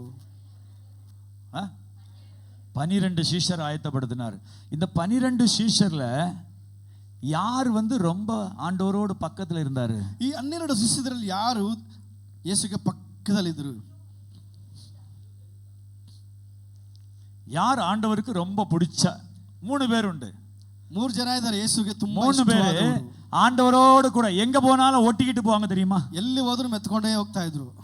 பின்னால இந்த வாழை கடிச்சிட்டே போவாங்க தெரியுமா? அந்த மாதிரி 3 பேர் ஆண்டவர் கூட இருந்தாங்க. ಬಾಲೆಡ್ಕೊಂಡೇ ಹೋಗ್ತಾರಲ್ಲ, ಆ ರೀತಿಯಾಗಿ 3 ಜನ ಇದ್ರು. யார் தெரியுமா? ಯಾರು ಗೊತ್ತಾ? எலியாவா, பேதுரு, யாவான், யாக்கோபு. ஹல்லேலூயா. இந்த 3 பேரை தான் ஆண்டவர் எங்கு சென்றாலும் கூடவே கூட்டிட்டு நடந்தார். ಈ 3 ಜನನು ದೇವರು ಎಲ್ಲೆಲ್ಲ ಹೋಗ್ತಾರ ಅಲ್ಲೆಲ್ಲ ಹಿಂದೆನೇ ಹೋಗ್ತಾ ಇದ್ರು. அவர் மலைக்கு மேல ஜெபிக்க போனாரு, அப்பவும் இந்த 3 பேரும் கூட ಅವರು இருந்தாங்க. ಬೆಟ್ಟದಲ್ಲಿ ಪ್ರಾರ್ಥನೆ ಮಾಡಕ್ಕೆ ಹೋಗುವ ಕೂಡ 3 ಹಿಂದೆ ಹೋಗೋರು. ஆண்டவர் கடைசி நேரத்தில் அடிச்சு சிலுவையில தொங்கோட போறாங்க. எசமனே தோட்டத்துக்குள்ள போறாரு, வியாகுலப்பட்டு அழும்போது கூட இவங்க 3 பேர் தான் கூட போனாங்க. ಯೇಸುವನ್ನ ಹಿಡಿಕೊಂಡು ಸಿಲುವೆಗೆ ಹಾಕುವಾಗ ಕೂಡ ಗೆಸ್ತೋಮ್ ತಾಳದಲ್ಲಿ ಹೋಗಿ ಪ್ರಾರ್ಥನೆ ಮಾಡಕ್ಕೆ ಹೋಗುವಾಗ 3 ಜನ ಹೋಗ್ತಾರೆ. இந்த சீஷர்களை ஆண்டவர் அழைத்த தருணங்கள் வெவ்வேறு விதங்கள். ಆದರೆ ಶಿಷ್ಯರನ್ನ ಕರೆದಿದ್ದು ವಿಧವಾದ ಕಾರ್ಯಗಳಿದಾವೆ. இந்த சீஷர்களை எதற்காக ஆயத்தப்படுத்தினார் தெரியுமா? ಈ ಶಿಷ್ಯರನ್ನ ಯಾವುದಕ್ಕೋಸ್ಕರ ಆಯ್ಕೆ ಮಾಡಿಕೊಂಡ್ರು ಗೊತ್ತಾ? இயேசு இந்த உலகத்திலே வாழ்ந்தபோது, ಯೇಸು ಈ ಲೋಕದಲ್ಲಿ ಜೀವಿಸುವಾಗ அவர் கொஞ்சம் குறுகிய காலத்துல தான் ஊழியத்தை செய்தார். ಅದಕ್ಕೆ ಸ್ವಲ್ಪ ಸಮಯದಲ್ಲಿ ನೇಮಿಸಲ್ಪಟ್ಟ ಸಮಯ ಮಾತ್ರ ಸೇವೆ ಮಾಡಿದ್ರು. அவர் அந்த ஊழியத்தை நிறைவேற்றி ಆ ಸೇವೆಯನ್ನು ಮುಗಿಸಿ உலகத்தின் ஜனங்களுக்காக சிலுவையிலே மரிக்க போகிறார் என்பது அவருக்கு தெரியும். ಜನರಿಗೋಸ್ಕರ ಸಿಲುವೆಯಲ್ಲಿ ಸಾಯ್ತೀನಿ ಎಂಬುದಾಗಿ ಅವರಿಗೆ ಗೊತ್ತು. அவர் மரித்த பிறகு, அவர் ಸತ್ತ ನಂತರ இந்த ஊழியத்தை நடத்துவதற்காக 12 சீஷர்களை ಈ ஆயத்தப்படுத்தினார். ಸೇವೆಯನ್ನು ನಡೆಸೋದಕ್ಕೋಸ್ಕರ 12 ಶಿಷ್ಯರನ್ನ ಅವರು ಆಯ್ಕೆ ಮಾಡಿಕೊಂಡ್ರು. இந்த சீஷர்களில் 3 சீஷர்கள் மாத்திரம் தான் தேவனோடு கூடவே எல்லா நேரத்திலும் இருந்தார்கள். ಈ ಶಿಷ್ಯರು ಈ 3 ಜನ ಮಾತ್ರ ಎಲ್ಲ ಸಮಯದಲ್ಲೂ ದೇವರ ಜೊತೆಯಲ್ಲೇ ಇದ್ದರು. இந்த 3 சீஷர்களே, பேதுரு என்கிறவன் முதலாவது சீஷன். ಈ 3 ಶಿಷ್ಯರಲ್ಲಿ ಪೇತ್ರ ಎಂಬವನು ಮೊದಲನೇವನು. இந்த பேதுரு பாத்தீங்கன்னா, ಈ ಪೇತ್ರ ನೋಡಿದ್ರೆ அவன் எப்படிப்பட்டவன்? ಅವನು ಹೇಗೆ ಯಾವ ರೀತಿಯಾದವನು? அவன் என்ன பண்ணிட்டு இருந்தான்? ಅವನೇನು ಮಾಡ್ತಿದ್ದ? மீன் பிடிக்கிறவன், ஒரு மீனவ குடும்பத்தை சேர்ந்தவன். ಅವನು ಮೀನಿಡುವ ಬೆಸ್ತನಾಗಿದ್ದನು. அவனுக்கு படிப்பறிவு கிடையாது, ಅವನು ವಿದ್ಯಾಭ್ಯಾಸವಿಲ್ಲ. பேதுருக்கு பாத்தீங்கன்னா மீன் பிடிக்கிற தொழிலை விட்ட வேற எந்த தொழிலும் தெரியாது. ಅವನಿಗೆ ಮೀನುವಂತ ಉದ್ಯೋಗ ಕೊಟ್ಟರೆ ಬೇರೆ ಉದ್ಯೋಗ ಅವನಿಗೆ ಗೊತ್ತಿರಲಿಲ್ಲ. அவனுக்கு எந்த இந்த படிப்பறிவு மட்டுமல்ல, எந்த ஸ்கூலுக்கு போய் அந்த பழக்கமும் கிடையாது. ವಿದ್ಯಾಭ್ಯಾಸವಲ್ಲಿ ಯಾವ ಒಂದು ಸ್ಕೂಲ್ಗೆ ಹೋಗಿ ಓದಂತ ಒಂದು ಅಭ್ಯಾಸವಿಲ್ಲ ಅವನಿಗೆ. அவன் ஸ்கூலுக்கு போகாதனால, படிப்பறிவு இல்லாதவனானதால சின்ன வயசுலயே இந்த மீன்பிடி தொழிலுக்குள்ளாக இறங்கி விட்டான். ಅವನು ಸ್ಕೂಲ್ಗೆ ಹೋಗದೆ ಇರೋದ್ರಿಂದ ಅವನು ಚಿಕ್ಕ ವಯಸ್ಸಿಂದಾನೆ ಈ ಮೀನು ಹಿಡಿಯುವಂತ ಕೆಲಸಕ್ಕೆ ಅವನು ಹೋದ. இந்த மீன் பிடிக்கிறவங்கள வந்து பாத்தீங்கன்னா ரொம்ப வேல்யூ கொடுக்க மாட்டாங்க. ಈ ಮೀನು ಹಿಡಿಯೋರು ನೋಡಿದ್ರೆ ಅವರಿಗೆ ಯಾವುದೇ ರೀತಿಯಾದ ಮರ್ಯಾದೆ ಕೊಡೋದಿಲ್ಲ. சமுதாயத்தில் ரொம்ப ஒரு தள்ளப்பட்ட ஒரு நிலையில வச்சு தான் பார்ப்பார்கள். சமுதாயத்தில் அவன் தெல்லಲ್ಪಟ್ಟவன் ಎಂಬುದಾಗಿ ಒಂದು ಉದ್ದೇಶದಿಂದ ಅವರು ನೋಡ್ತಾರೆ. ஆனால் அப்படி மீன் பிடிக்கிற தொழிலை செய்து கொண்டிருந்த பேதுருவை ಯೇಸು இப்போது அழைக்கிறார். ಆದರೆ ಆ ರೀತಿಯಾದಂತ ಮೀನು ಹಿಡಿಯುವಂತ ಒಂದು ಪೇತ್ರನನ್ನ ಯೇಸು ಕರೀತಾರೆ. அவர் அழைத்த போது ಅವನು ಕರೆಯುವಾಗ பேதுரு எல்லாத்தையும் விட்டுட்டு ஓடி வர்றான். ಪೇತ್ರ ಎಲ್ಲವನ್ನ ಬಿಟ್ಟು ಓಡಿ ಬರ್ತಾನೆ. இப்ப அந்த ஊர்ல எப்படி சொல்லிருப்பாங்க? ಆ ಊರಲ್ಲಿ ಏನ್ ಹೇಳಿರಬಹುದು? இயேசு கூட பின்னாடி சுத்துறான்ப்பா, ಯೇಸು ಹಿಂದೆ ಇವನು ಸುತ್ತಾನಪ್ಪ, இயேசுக்கு பின்னாடி சுத்திட்டு இருக்கிறான்ப்பா, ಯೇಸು ಹಿಂದೆ ಸುತ್ತಿದಾನಪ್ಪ. இப்படி எத்தனை பேர் நம்ம குடும்பத்துல சொல்லிருப்பாங்க? ಎಷ್ಟು ಜನ ನಮ್ಮ ಕುಟುಂಬದಲ್ಲಿ ಈ ರೀತಿಯಾಗಿ ಹೇಳಿ ಯೇಸು ಯೇಸುன்னு சுத்திட்டு திரியறியே, ಯೇಸು ಯೇಸು ಎಂಬುದಾಗಿ ಹೇಳ್ತೀವಿ. உனக்கு என்ன கிடைச்சிச்சு? ನಿನಗೆ ಏನು ಸಿಕ್ತು? உனக்கு என்ன வந்துச்சு? ನಿನಗೆ ಏನು ಬಂತು? உன் வீட்டுல பிரச்சனை தானே வந்துச்சு, ನಿನ್ನ ಕುಟುಂಬದಲ್ಲಿ ಸಮಸ್ಯೆ ತಾನೇ ಬಂತು. இப்படி எத்தனை பேர் உன்னை தூஷணமாய் பேசுகிற நம்ம உலகத்திலே வாழ்ந்து கொண்டிருக்கிறோம். ಈಗ ಎಷ್ಟೋ ಜನ ಈ ರೀತಿಯಾಗಿ ದೂಷಣೆ ಮಾಡಿ ಮಾತಾಡುವಂತರು ಎಷ್ಟೋ ಜನ. ஆனால் அதே பேதுரு, அதே பேதுரு கர்த்தருடைய ஆவியால் நிரப்பப்பட்டவன், அழைக்கப்பட்டவன், ದೇವರ ಆತ್ಮದಿಂದ ತುಂಬಲ್ಪಟ್ಟು ಕರೆಯಲ್ಪಟ್ಟವನು. வேதம் சொல்லுது, ವೇದ ಹೇಳ್ತದೆ, அவன் எழும்பி நின்று பிரசங்கம் பண்ணின போது, ಅವನು ಎದ್ದು ನಿಂತು ಪ್ರಸಂಗ ಮಾಡುವಾಗ சுமார் 3000 ஜனங்கள் ரட்சிக்கப்பட்டார்கள். ஒரே பிரசங்கத்துல ಜನವನ್ನ ರಕ್ಷಣೆಗೆ ಕರ್ಕೊಂಡ್ ಬಂದ ಒಂದೇ ஒன்றுமே படிப்பறிவில்லாதவன் எழும்பி பிரசங்கம் பண்ணின போது, ಯಾವುದೇ ರೀತಿಯಾದಂತ ವಿದ್ಯಾಭ್ಯಾಸ ಇಲ್ಲವನು ಎದ್ದು ಪ್ರಸಂಗ ಮಾಡುವಾಗ 3000 ஜனங்கள் ಅವರು ರಕ್ಷಿக்கப்பட்டார்கள் ಎಂದು ವೇದம் சொல்லுகிறது. 3000 ಜನರು ರಕ್ಷಣೆ ಮಾರ್ಗಕ್ಕೆ ಬಂದೆಂಬುದಾಗಿ ನಾವು ನೋಡ್ತಿದ್ದೀವಿ. அதை எடுத்து படிங்க. அப்போஸ்தலர் 2வது அதிகாரம், அப்போஸ்தலர் 2வது அதிகாரம் ஓதி 41 நினைக்கிறேன், 41. அப்போஸ்தலர் 2:41. அவனுடைய வார்த்தையை சந்தோஷமாய் ஏற்றுக்கொண்டவர்கள் ஞான ஸ்நானம் பெற்றார்கள். அன்றைய தினம் ஏறக்குறைய 3000 பேர் ஏற்றுக்கொள்ளப்பட்டார்கள். ஹல்லேலூயா. கன்னடத்தில் ஒரு ஆள் படிங்க.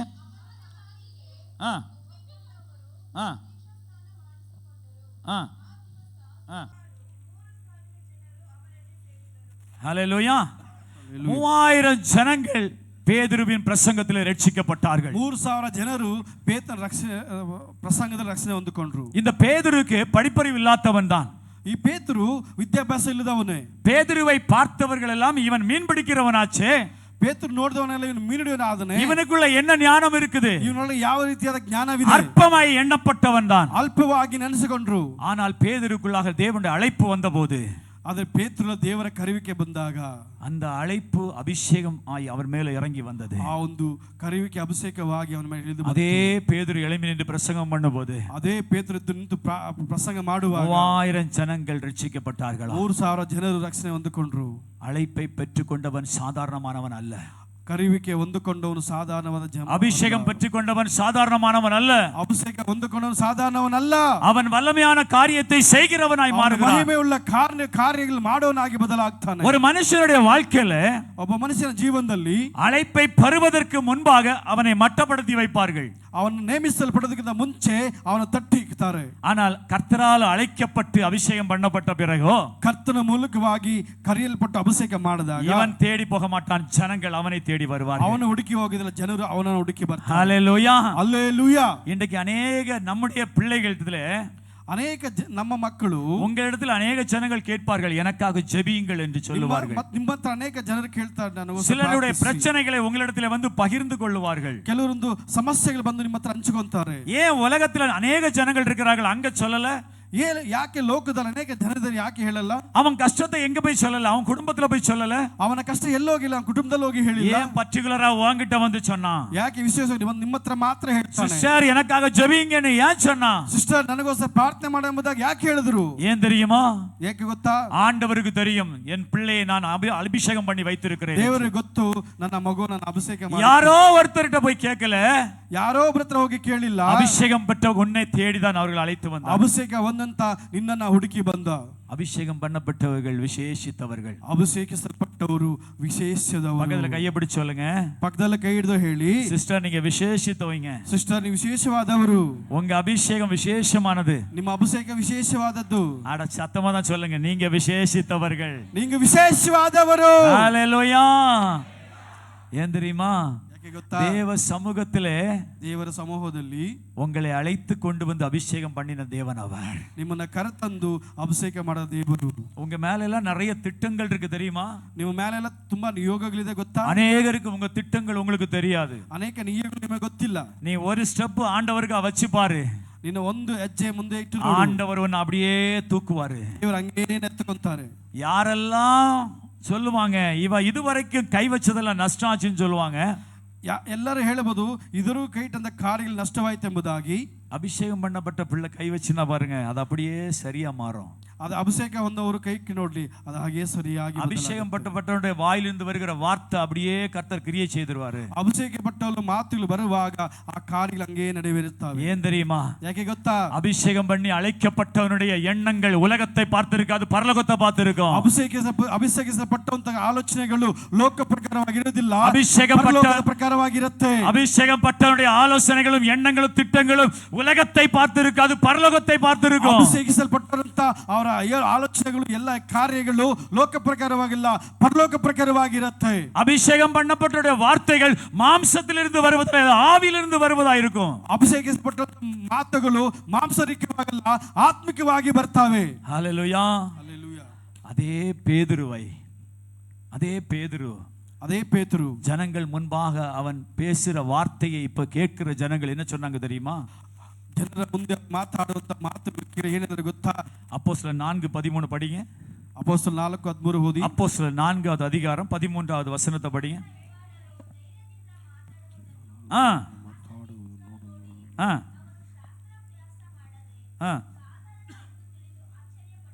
ஆச்சரியப்பட்டரு. ஆச்சரியப்பட்டரு. தமிழ்ல படிங்க. பேதுருவும் ஏவானும் பேசுகிற தைரியத்தை கண்டு அவர் படிப்பறியாதவர்கள் என்று அறிந்தும் பேதைமை உள்ளவர்கள் என்றும் அறிந்தபடியினால ஆச்சரியப்பட்டு இயேசுவுடனே கூட இருந்தவர்கள் என்று அறிந்து கொண்டார்கள். ஹல்லேலூயா. ஹல்லேலூயா. இப்ப அன்பு தேவச்சனமே, பிரிய தேவ மக்களே, நீ செய்கிற சில காரியங்களை பார்த்து, ನೀನು ಮಾಡುವಂತ ಕೆಲವೊಂದು ಕಾರ್ಯಗಳು ನೋಡಿ இந்த உலகத்தின் அந்நிய ஜனங்கள் சொல்லுவார்கள், ಈ ಲೋಕದ ಅನ್ಯ ಜನರು ಹೇಳ್ತಾರೆ, இவர் அழைக்கப்பட்டவர், ಇವನು ಕರೆಯಲ್ಪಟ್ಟವರು, இவன் அபிஷேகம் பட்டப்பட்டவள், ಅಭಿಷೇಕಿಸಲ್ಪಟ್ಟವರು. இதை யார் சொல்லுவா தெரியுமா? ಯಾರು ಹೇಳ್ತಾರೆ ಗೊತ್ತಾ? அந்நிய ஜனம் சொல்லும். ಅನ್ಯ ಜನರು ಹೇಳ್ತಾರೆ. இந்த ஜனம் தான் ஒரு காலத்துல உன்னை பற்றி பேசிட்டு இருக்கிறோம். ಈ ಜನರೇ ಒಂದು ಕಾಲದಲ್ಲಿ ನಾವು ಕೃತ್ಯವಾಗಿ நீ சரியில்லை என்று சொல்லியிருக்கோம், ನೀನು ಸರಿ ಇಲ್ಲ ಎಂಬುದಾಗಿ ಹೇಳಿದ್ರು. இந்த குடும்பம் சரியில்லைன்னு சொல்லியிருக்கோம், ಕುಟುಂಬ ಸರಿ ಇಲ್ಲ ಎಂಬುದಾಗಿ ಹೇಳಿದ್ರು. இவள் தவறானவள் என்று சொல்லியிருக்கோம். ತಪ್ಪಾದವಳು ಎಂಬುದಾಗಿ ಹೇಳಿರಬಹುದು. இப்ப கர்த்தருடைய அழைப்பு உன் மேல வரும் பொழுது, ಕರ್ತನ ಕರೆಯುವಿಕೆ ನಿನ್ನ ಮೇಲೆ ಬಂದಾಗ, கர்த்தருடைய அபிஷேகம் உன் மேல வரும் பொழுது, ದೇವರ ಅಭಿಷೇಕ ನಿನ್ನ ಮೇಲೆ ಬಂದಾಗ, அதே ஜனம் சொல்லும், ಅದೇ ಜನ ಹೇಳ್ತಿದ್ದಾರೆ, ஐயோ ಇವಳು உலகத்துக்குரியவள் அல்ல, பரலோகத்துக்குரியவள். ಇವನು ಲೋಕ ಪ್ರಕಾರವಾದವರಲ್ಲ, ಪರಲೋಕದ ಪ್ರಕಾರವರು. ಇವனுடைய கரத்திலே ஏதோ ஒன்று வித்தியாசம் இருக்கிறது. ಇವನ ಕರದಲ್ಲಿ ಯಾವುದೋ ರೀತಿಯಾದ ವ್ಯತ್ಯಾಸವಿದೆ. எல்லாரை காட்டிலும் இவன் வந்து செய்யும் பொழுது சரியானதாய் மாறுகிறது. ಎಲ್ಲರಿಗಿಂತ ಇವನು ಬಂದು ಮಾಡುವಾಗ ಸರಿಯಾಗಿ ಬದಲಾಗ್ತಿದೆ. காரணம் கர்த்தருடைய அழைப்பும் அபிஷேகமும். ಕಾರಣವು ದೇವರ ಅಭಿಷೇಕ ನಿನ್ನ ಮೇಲೆ ಇದೆ. ஹல்லேலூயா. ஹல்லேலூயா. அபிஷேகம் பெற்றுக்கொண்ட பிள்ளைகளை யார் அழிக்க நினைத்தாலும் அழிக்க முடியாது. ಅಭಿಷೇಕ ಹೊಂದಿಕೊಂಡ ಮಕ್ಕಳನ್ನು ಯಾರು ಅಳಿಸಬೇಕಂತ ಅನ್ಕೊಂಡ್ರು ಅಳಿಸೋಕ್ಕಾಗಲ್ಲ.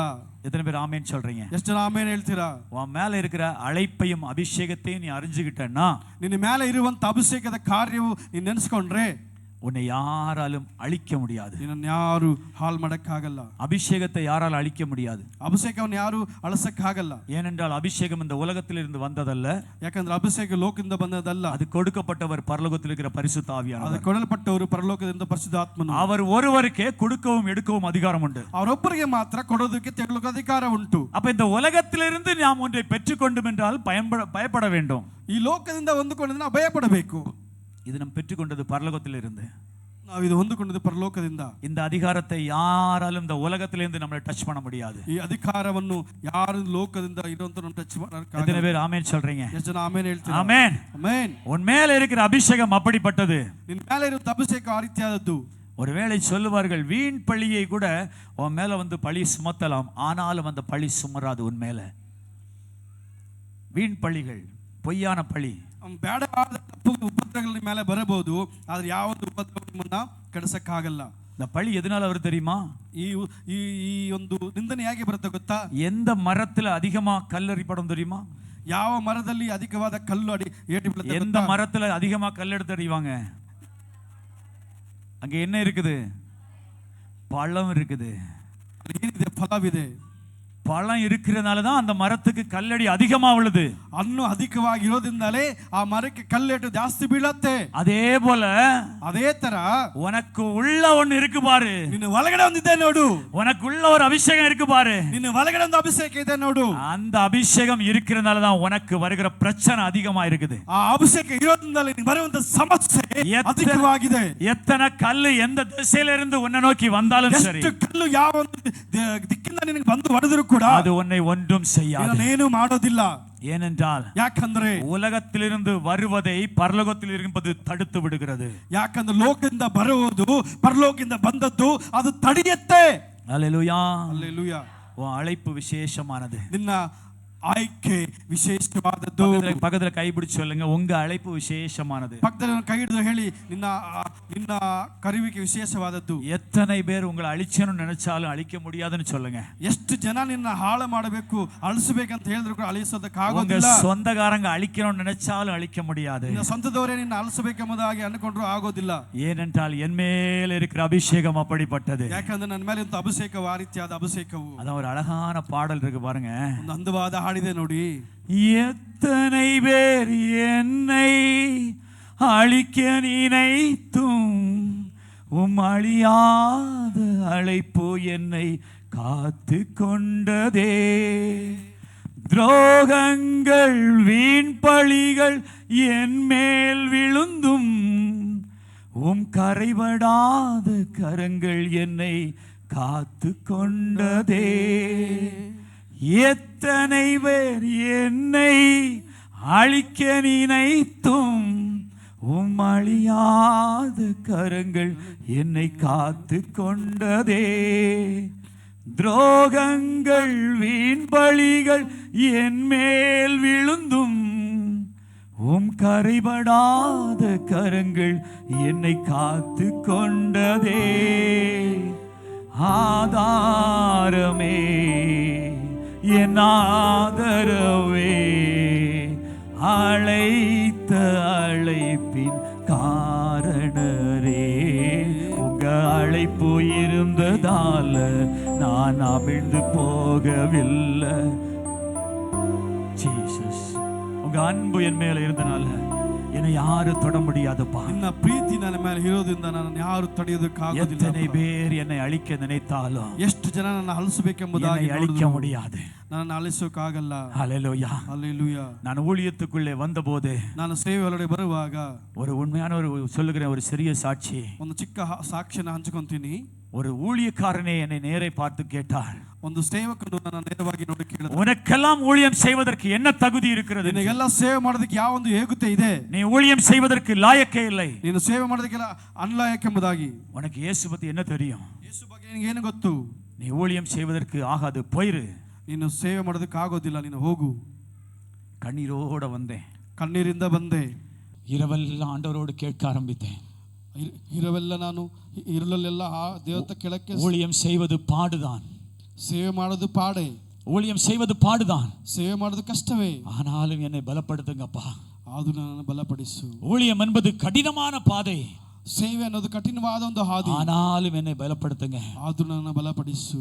அப்படி அழைக்கப்பட்ட ஒரு இடத்திலே நான் அழைக்கப்பட்டதை உறுதி செய்த பிறகு, ನನ್ನ ಆಯ್ಕೆ ಮಾಡಂತ ಕಾರ್ಯಕ್ಕೆ ನಾನು ದೃಢಪಡಿಸುವಾಗ, எந்த ஊழியக்காரன் என்னை வேண்டாம் என்று தூஷணமாய் பேசினானோ, ಯಾವೊಬ್ಬ ಸೇವಕರು ನನ್ನ ಬೇಡ ಎಂಬುದಾಗಿ ದೂಷಣೆಯಿಂದ ಮಾತಾಡಿದರು, அதே ஊழியக்காரன் என்னோட ஒரு சாட்சியை சொன்னான். ಅದೇ ಸೇವಕರು ಒಂದು ಸಾಕ್ಷಿ ನನಗೆ ಹೇಳಿದರು, ಪಾಸ್ಟರ್, உங்களை குறித்து நான் ಅನೇಕ இடங்களிலே தப்பாய் பேசினேன், ನಿಮ್ಮ ಕುರಿತವಾಗಿ ಅನೇಕ ಜಾಗದಲ್ಲಿ ತಪ್ಪಾಗಿ ಮಾತಾಡಿದೆ. ஆனால் ஒரு நாள் என்னுடைய இருதயம் குத்தப்பட்டது. ಆದರೆ ಒಂದು ದಿವಸ ನನ್ನ ಹೃದಯವು ಚುಚ್ಚಲ್ಪಡಿತು.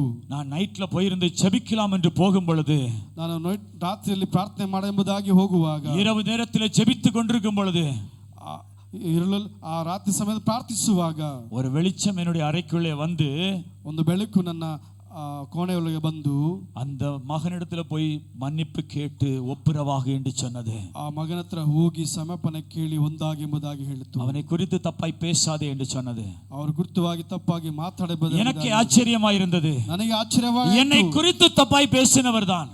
ನನ್ನ ಗುರುತವಾಗಿ ತಪ್ಪಾಗಿ ಮಾತಾಡಿದವರೇ. அந்த வார்த்தையை கேட்டபோது என்னுடைய இருதயம் உடைந்தது. ಆ ಮಾತನ್ನು ಕೇಳುವಾಗ ನನ್ನ ಹೃದಯ ಒಡೆಯಿತು. ஏனென்றால் நான் ஆண்டவருக்காக நிற்க வேண்டும் என்று வைராக்கியமாய் ಅನೇಕ பாடுகளை ಸುமந்து வந்தேன். ಯಾಕಂದ್ರೆ ನಾನು ದೇವರಿಗೋಸ್ಕರ ನಿಲ್ಲಬೇಕೆಂಬುದಾಗಿ ವೈರಾಗ್ಯದಿಂದ ಅನೇಕ ಸಮಸ್ಯೆಗಳನ್ನು ಹೂರಿ ನಾನು ಬಂದೆ. ஊழியம் செய்வது, அழைப்பை ஏற்றுக்கொள்வது சாதாரண விஷயம் அல்ல. ಕರೆಯುವಿಕೆ ಅಂಗೀಕರಿಸಿಕೊಳ್ಳೋದು ತುಂಬಾ ಸಾಧಾರಣ ವಿಷಯವಲ್ಲ. அழைக்கப்பட்ட பிள்ளைகள் எப்படி இருப்பார்கள் தெரியுமா? ಆಯ್ಕೆ ಮಾಡಿದವರು ಹೇಗಿದ್ದಾರೆ ಗೊತ್ತಾ? உலகத்திலிருந்து வருகிற பாடுகளை சகிப்பார்கள். ಲೋಕದಲ್ಲಿ ಬರುವಂತ ಸಮಸ್ಯೆಗಳನ್ನು ಸಹಿಸಿಕೊಂತಾರೆ. உலகத்திலிருந்து ஒன்று ரெண்டு பாடல்ல, ஒன்று ரெண்டு பாடுகள் அல்ல, ಲೋಕ ಪ್ರಕಾರವಾಗಿ ಬರುವಂತ ಕಾರ್ಯಗಳು ಒಂದು ಎರಡಲ್ಲ, ಅನೇಕ வழிகளிலிருந்து அம்புகளை அடித்தது போல வரும். ಅನೇಕ ದಿಸೆಗಳಿಂದ ಅಂಬು ಬಿಡುವಂತೆ ಬರ್ತಾವೆ. அந்த அம்புகளை எல்லாம் நான் உள்வாங்கினேன். ಆ ಬಾಣಗಳೆಲ್ಲವನ್ನು ನಾನು ಅಂಗೀಕರಿಸಿಕೊಂಡೆ. அழைக்கப்பட்ட பிள்ளைகள், ಕರೆಯಲ್ಪಟ್ಟಂತ ಮಕ್ಕಳು உலகத்திலிருந்து வருகிற பாடுகளை சகிக்கிறவர்களாய் மாற வேண்டும். ಲೋಕ ರೀತಿಯಾಗಿ ಬರುವಂತ ಸಮಸ್ಯೆಗಳನ್ನು ಸಹಿಸುವರಾಗಿರಬೇಕು. அழைக்கப்பட்ட பிள்ளைகளை, அபிஷேகம் பண்ணப்பட்ட பிள்ளைகளை தப்பாய் பேசுவார்கள். ಅಭಿಷೇಕಪಟ್ಟಂತ ಜನರನ್ನ ತಪ್ಪಾಗಿ ಮಾತಾಡ್ತಾರೆ. ஆனாலும் உன் அழைப்பை ஒருபோது நீ மறந்து போக கூடாது. ಆದರೂ ನಿನ್ನ ಕರೆಯುವಿಕೆನ ಒಮ್ಮೆನೂ ಮರಿಬೇಡ. நீ மாறி பேசி ஏதாவது ஒரு தப்பான ஒரு காரியத்துக்குள்ளே நீ ஈடுபட்டு விட்டாய் என்றால், ಈ ರೀತಿಯಾಗಿ ಮಾತಾಡಿದಾಗ ಯಾವುದೋ ಒಂದು ರೀತಿಯ ತಪ್ಪಾದ ಕಾರ್ಯಕ್ಕೆ ನೀನು ಹೆಚ್ಚಿಡುವಾಗ உன்மேல வைத்த அழைப்பையும் அபிஷேகத்தை நீ மறந்து போய் விடுவாய். ಮೇಲಿರುವಂತ ನಿಯೋಗವು ಅಭಿಷೇಕವು அன்பு தேவ ஜனமே, ದೇವ ಮಕ್ಕಳೇ, உன்மேல ஒரு அழைப்பும் அபிஷேகமும் இருக்கிறது. ನಿನ್ನ ಮೇಲೆ ಒಂದು ನಿಯೋಗವು ಅಭಿಷೇಕವಿದೆ. அபிஷேகம் பண்ணப்பட்ட அழைப்பை பெற்றுக்கொண்ட பிள்ளைகள் செய்யாத தப்புகளை நீங்கள் செய்தீர்கள் என்று சொல்லுவார்கள்.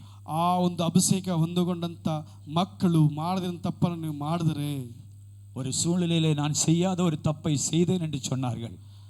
ಒಬ್ಬರು ಹೇಳಿದ್ರು ನಾನು ಮಾಡಿದ ತಪ್ಪನ್ನು ನಾನು ಮಾಡಿದ್ದೀನಿ ಎಂಬುದಾಗಿ ಹೇಳಿದ್ರು. ಒಬ್ಬರು இருதயம் உடைக்கப்பட்டவனாய் வந்தேன் அந்த இடத்துல இருந்து. ಹೃದಯವು ಒಡೆದವನಾಗಿ ನಾನು ಬಂದೆ ಆ ಜಾಗದಿಂದ. ஏன் தெரியுமா? ಯಾಕೆ ಗೊತ್ತಾ? அந்த வார்த்தைகளை எல்லாம் நான் ஏற்றுக்கொண்ட காரணம், ಆ ಮಾತುಗಳನ್ನು ಅಂಗೀಕರಿಸಿಕೊಂಡ ಕಾರಣ ஒன்றே ஒன்று காரணம். அப்பா, நீ என்னை அழைத்தீர், நீங்க என்ன அழைச்சீங்கப்பா. ನೀವು ನನ್ನ ಕರೆದ್ರಿ. என்ன அழைச்சது உலகம் அல்ல. ನನ್ನ ಕರೆದಿದ್ದು ಲೋಕವಲ್ಲ. என்னை அபிஷேகம் பண்ணது உலகம் அல்ல. ನನ್ನ ಅಭಿಷೇಕ ಮಾಡಿದ್ದು ಲೋಕವಲ್ಲ. என்னை அழைத்தது பரம தகப்பன். ನನ್ನನ್ನು ಕರೆದವರು ಪರಮ ಪಿತಾ. உங்களுக்காக எத்தனை பாடு வந்தாலும் நான் சகிப்பேன். ನಿನಗೋಸ್ಕರ ಎಷ್ಟು ಪಾಡು ಬಂದು ಎಷ್ಟು ಸಮಸ್ಯೆ ಬಂದು ನಾನು ಸಹಿಸಿಕೊಂತೀನಿ. அழைக்கப்பட்ட பிள்ளைகள் சாதாரணமான நீங்கள் நடக்கலாம் என்று நினைக்காதீர்கள். ನೀವು ಕರೆಯಲ್ಪಟ್ಟವರು ಸಾಧಾರಣ ಎಂಬುದಾಗಿ ನೀವು ನೆನೆಸಬೇಡಿ. அநேக அவதூறு வார்த்தைகள் உங்க மேல வரும். ಅನೇಕದ ಉಪದ್ರ ಮಾತುಗಳ ಮೇಲೆ ಬರ್ತಾವೆ. ஆனாலும் அதை சகித்துக் கொள்ளுகிற பிள்ளைகளாய் நீ அழைப்பை நிறைவேற்ற வேண்டும். ಆದರೂ ಅವೆಲ್ಲವನ್ನು ಸಹಿಸಿಕೊಂಡು ನೀವು ನಿಮ್ಮ ಕರೆಯುವಿಕೆ ನೆರವೇರಿಸಬೇಕು. அழைப்பை ஏற்றுக்கொண்ட பிள்ளைகள் ಅದನ್ನು ಅಂಗೀಕರಿಸಿಕೊಂಡಂತ ಮಕ್ಕಳು உலகத்தை வெறுத்து ஆண்டவரை நேசிப்பார்கள். ಲೋಕವನ್ನ ಅಸಹಿಸಿಕೊಂಡು ದೇವರನ್ನ ಪ್ರೀತಿಸ್ತಾರೆ. அழைப்பை ஏற்றுக்கொண்ட பிள்ளைகள், அபிஷேகத்தை பெற்றுக்கொண்ட பிள்ளைகள், ರಕ್ಷಣೆಯನ್ನು ಹೊಂದಿಕೊಂಡ ಅಭಿಷೇಕ ಹೊಂದಿಕೊಂಡ ಮಕ್ಕಳು உலகத்திலிருந்து ಅನೇಕ காரியங்கள் உங்களை தேடி வரும். ಲೋಕದಲ್ಲಿ ಅನೇಕ ಕಾರ್ಯಗಳನ್ನು ಹುಡುಕಿ ಬರ್ತಾವೆ. அது வரும் பொழுது நீ உஷாராயிரணும். ಅದು ಬರುವಾಗ ನೀನು ಜಾಗೃತೆಯಿಂದ ಇರಬೇಕು. இந்த அபிஷேகத்தை எடுப்பதற்காகத்தான் உலகத்தின் சில காரியங்கள் உன்னிடத்தில் வருகிறது என்பதை நீ அறிந்து கொள்ள ಈ வேண்டும். ಅಭಿಷೇಕವನ್ನು ಎತ್ತೋದಕ್ಕಾಗಿ ಲೋಕದ ಕೆಲವು ಕಾರ್ಯಗಳ ಮೇಲೆ ಬರ್ತಾ ಎಂಬುದಾಗಿ ತಿಳ್ಕೋಬೇಕು. அழைப்பையும் அபிஷேகத்தையும் பெற்றுக்கொண்ட பிள்ளைகள், ಈ ಕರೆಯುವಿಕೆ ಹೊಂದಿಕೊಂಡಂತ ಮಕ್ಕಳು உலகத்தை வெறுத்து ஆண்டவரை நேசிப்பார்கள். ಲೋಕವನ್ನು ಆಹಿಸಿಕೊಂಡು ದೇವರನ್ನ ಪ್ರೀತಿಸ್ತಾರೆ. அழைப்பை, அவருடைய திட்டத்தையும் நிறைவேற்றுவதற்கு முயற்சி செய்வார்கள். ಕರೆಯುವಿಕೆ ಅವರ ನಿಯೋಗ ನೆರವೇರಿಸೋದಕ್ಕಾಗಿ ಪ್ರಯತ್ನ ಪಡ್ತಬೇಕು. அன்பு தேவ ஜனமே, ಪ್ರಿಯ ದೇವ ಮಕ್ಕಳೇ, ஒவ்வொரு ஊழியக்காரனுடைய பின்னாடியும் அநேக வேதனைகள் உண்டு தெரியுமா? ಒಬ್ಬೊಬ್ಬರ ಸೇವಕರ ಹಿಂದೆ ಅನೇಕ ವೇದನೆಗಳುಂಟು ಗೊತ್ತಾ? அநேகர் நினைக்கிறார்கள் ஊழியம் செய்வது ஈஸியான காரியம் என்று. ಅನೇಕರು ಹೇಳ್ತಾರೆ ಸೇವೆ ಮಾಡೋದು ತುಂಬಾ ಸುಲಭವಾದ ಕೆಲಸ. இந்த பில்பிட்ல நிற்பது ஈஸியான விஷயம் என்று நினைப்பார்கள். ಈ ಬಲಿಪೀಠದಲ್ಲಿ ನಿಲ್ಲೋದು ತುಂಬಾ ಸುಲಭ ಎಂಬುದಾಗಿ ಅನ್ಕೊಂತಾರೆ. இது ஒரு யுத்த களம். யுத்த களம். ಇದೊಂದು ಯುದ್ಧದ ಸ್ಥಳವಾಗಿದೆ. ಯುದ್ಧ ಕಳಂ ಇದೆ. ಇದೊಂದು ಯುದ್ಧ ಸ್ಥಳವಾಗಿದೆ. ಇದು ಒಂದು ವನಾಂತರಂ ಇದೆ. ಇದೊಂದು ಮರುಭೂಮಿಯಾಗಿದೆ. ஒரு மனுஷனை ஆண்டவர் அழைத்து அபிஷேகம் பண்ணும் பொழுது, ಒಬ್ಬ ಮನುಷ್ಯನ ದೇವರು ಕರೆದು ಅಭಿಷೇಕಿಸುವಾಗ உன்னை நான் லக்ஸரியா இருப்பேன்னு சொல்லி உன்னை கொண்டு வர மாட்டாரு. ನೀನು ಧನವಂತನಾಗಿರ್ಬೇಕು, ಉತ್ಸಾಹದಿಂದ ಇರ್ಬೇಕಂತ ಕರ್ಕೊಂಬರಲ್ಲ. உனக்கு முன்னாடி அநேக பிரச்சனையை வச்சுதான் உன்னை கொண்டு வருவாரு. ಇನ್ನ ಮುಂದೆ ಅನೇಕ ಸಮಸ್ಯೆಗಳು ಇಟ್ಟೇ ಕರ್ಕೊಂಬರ್ತಾರೆ. இங்க நிற்கிற ஒவ்வொரு ஊழியக்காரர்களும் பின்னாடி அநேக கண்ணீர் உண்டுங்க. ಇಲ್ಲಿರುವಂತ ಒಬ್ಬೊಬ್ಬರ ಸೇವಕರಲ್ಲಿ ಅವರಿಂದ ಅನೇಕ ಕಣ್ಣೀರಿದೆ. எத்தனை அவமானங்கள் உண்டு தெரியுமா? ಎಷ್ಟು ಅವಮಾನಗಳಿದೆ ಗೊತ್ತಾ? எத்தனையான குத்தால் பேச்சுகள் உண்டு தெரியுமா? ಎಷ್ಟು ಚುಚ್ಚಿನ ಮಾತುಗಳಿದಾವೆ ಗೊತ್ತಾ? எல்லா கஷ்டங்களையும் பாடுகளையும் வேதனைகளையும் சகித்து, ಎಲ್ಲ ನೋವು ಕಷ್ಟ ನಷ್ಟಗಳನ್ನು ಸಹಿಸಿಕೊಂಡು உங்க முன்னாடி வந்து நீ இயேசு நல்லவர்னு சொல்றேன் பாத்தீங்களா? ನಿಮ್ಮ ಮುಂದೆ ಬಂದು ಯೇಸು ಒಳ್ಳೆಯವರು ಎಂಬುದಾಗಿ ಹೇಳ್ತೀವಲ್ಲ, அதுதான் அந்த அவர் மேல வச்ச அழைப்பு.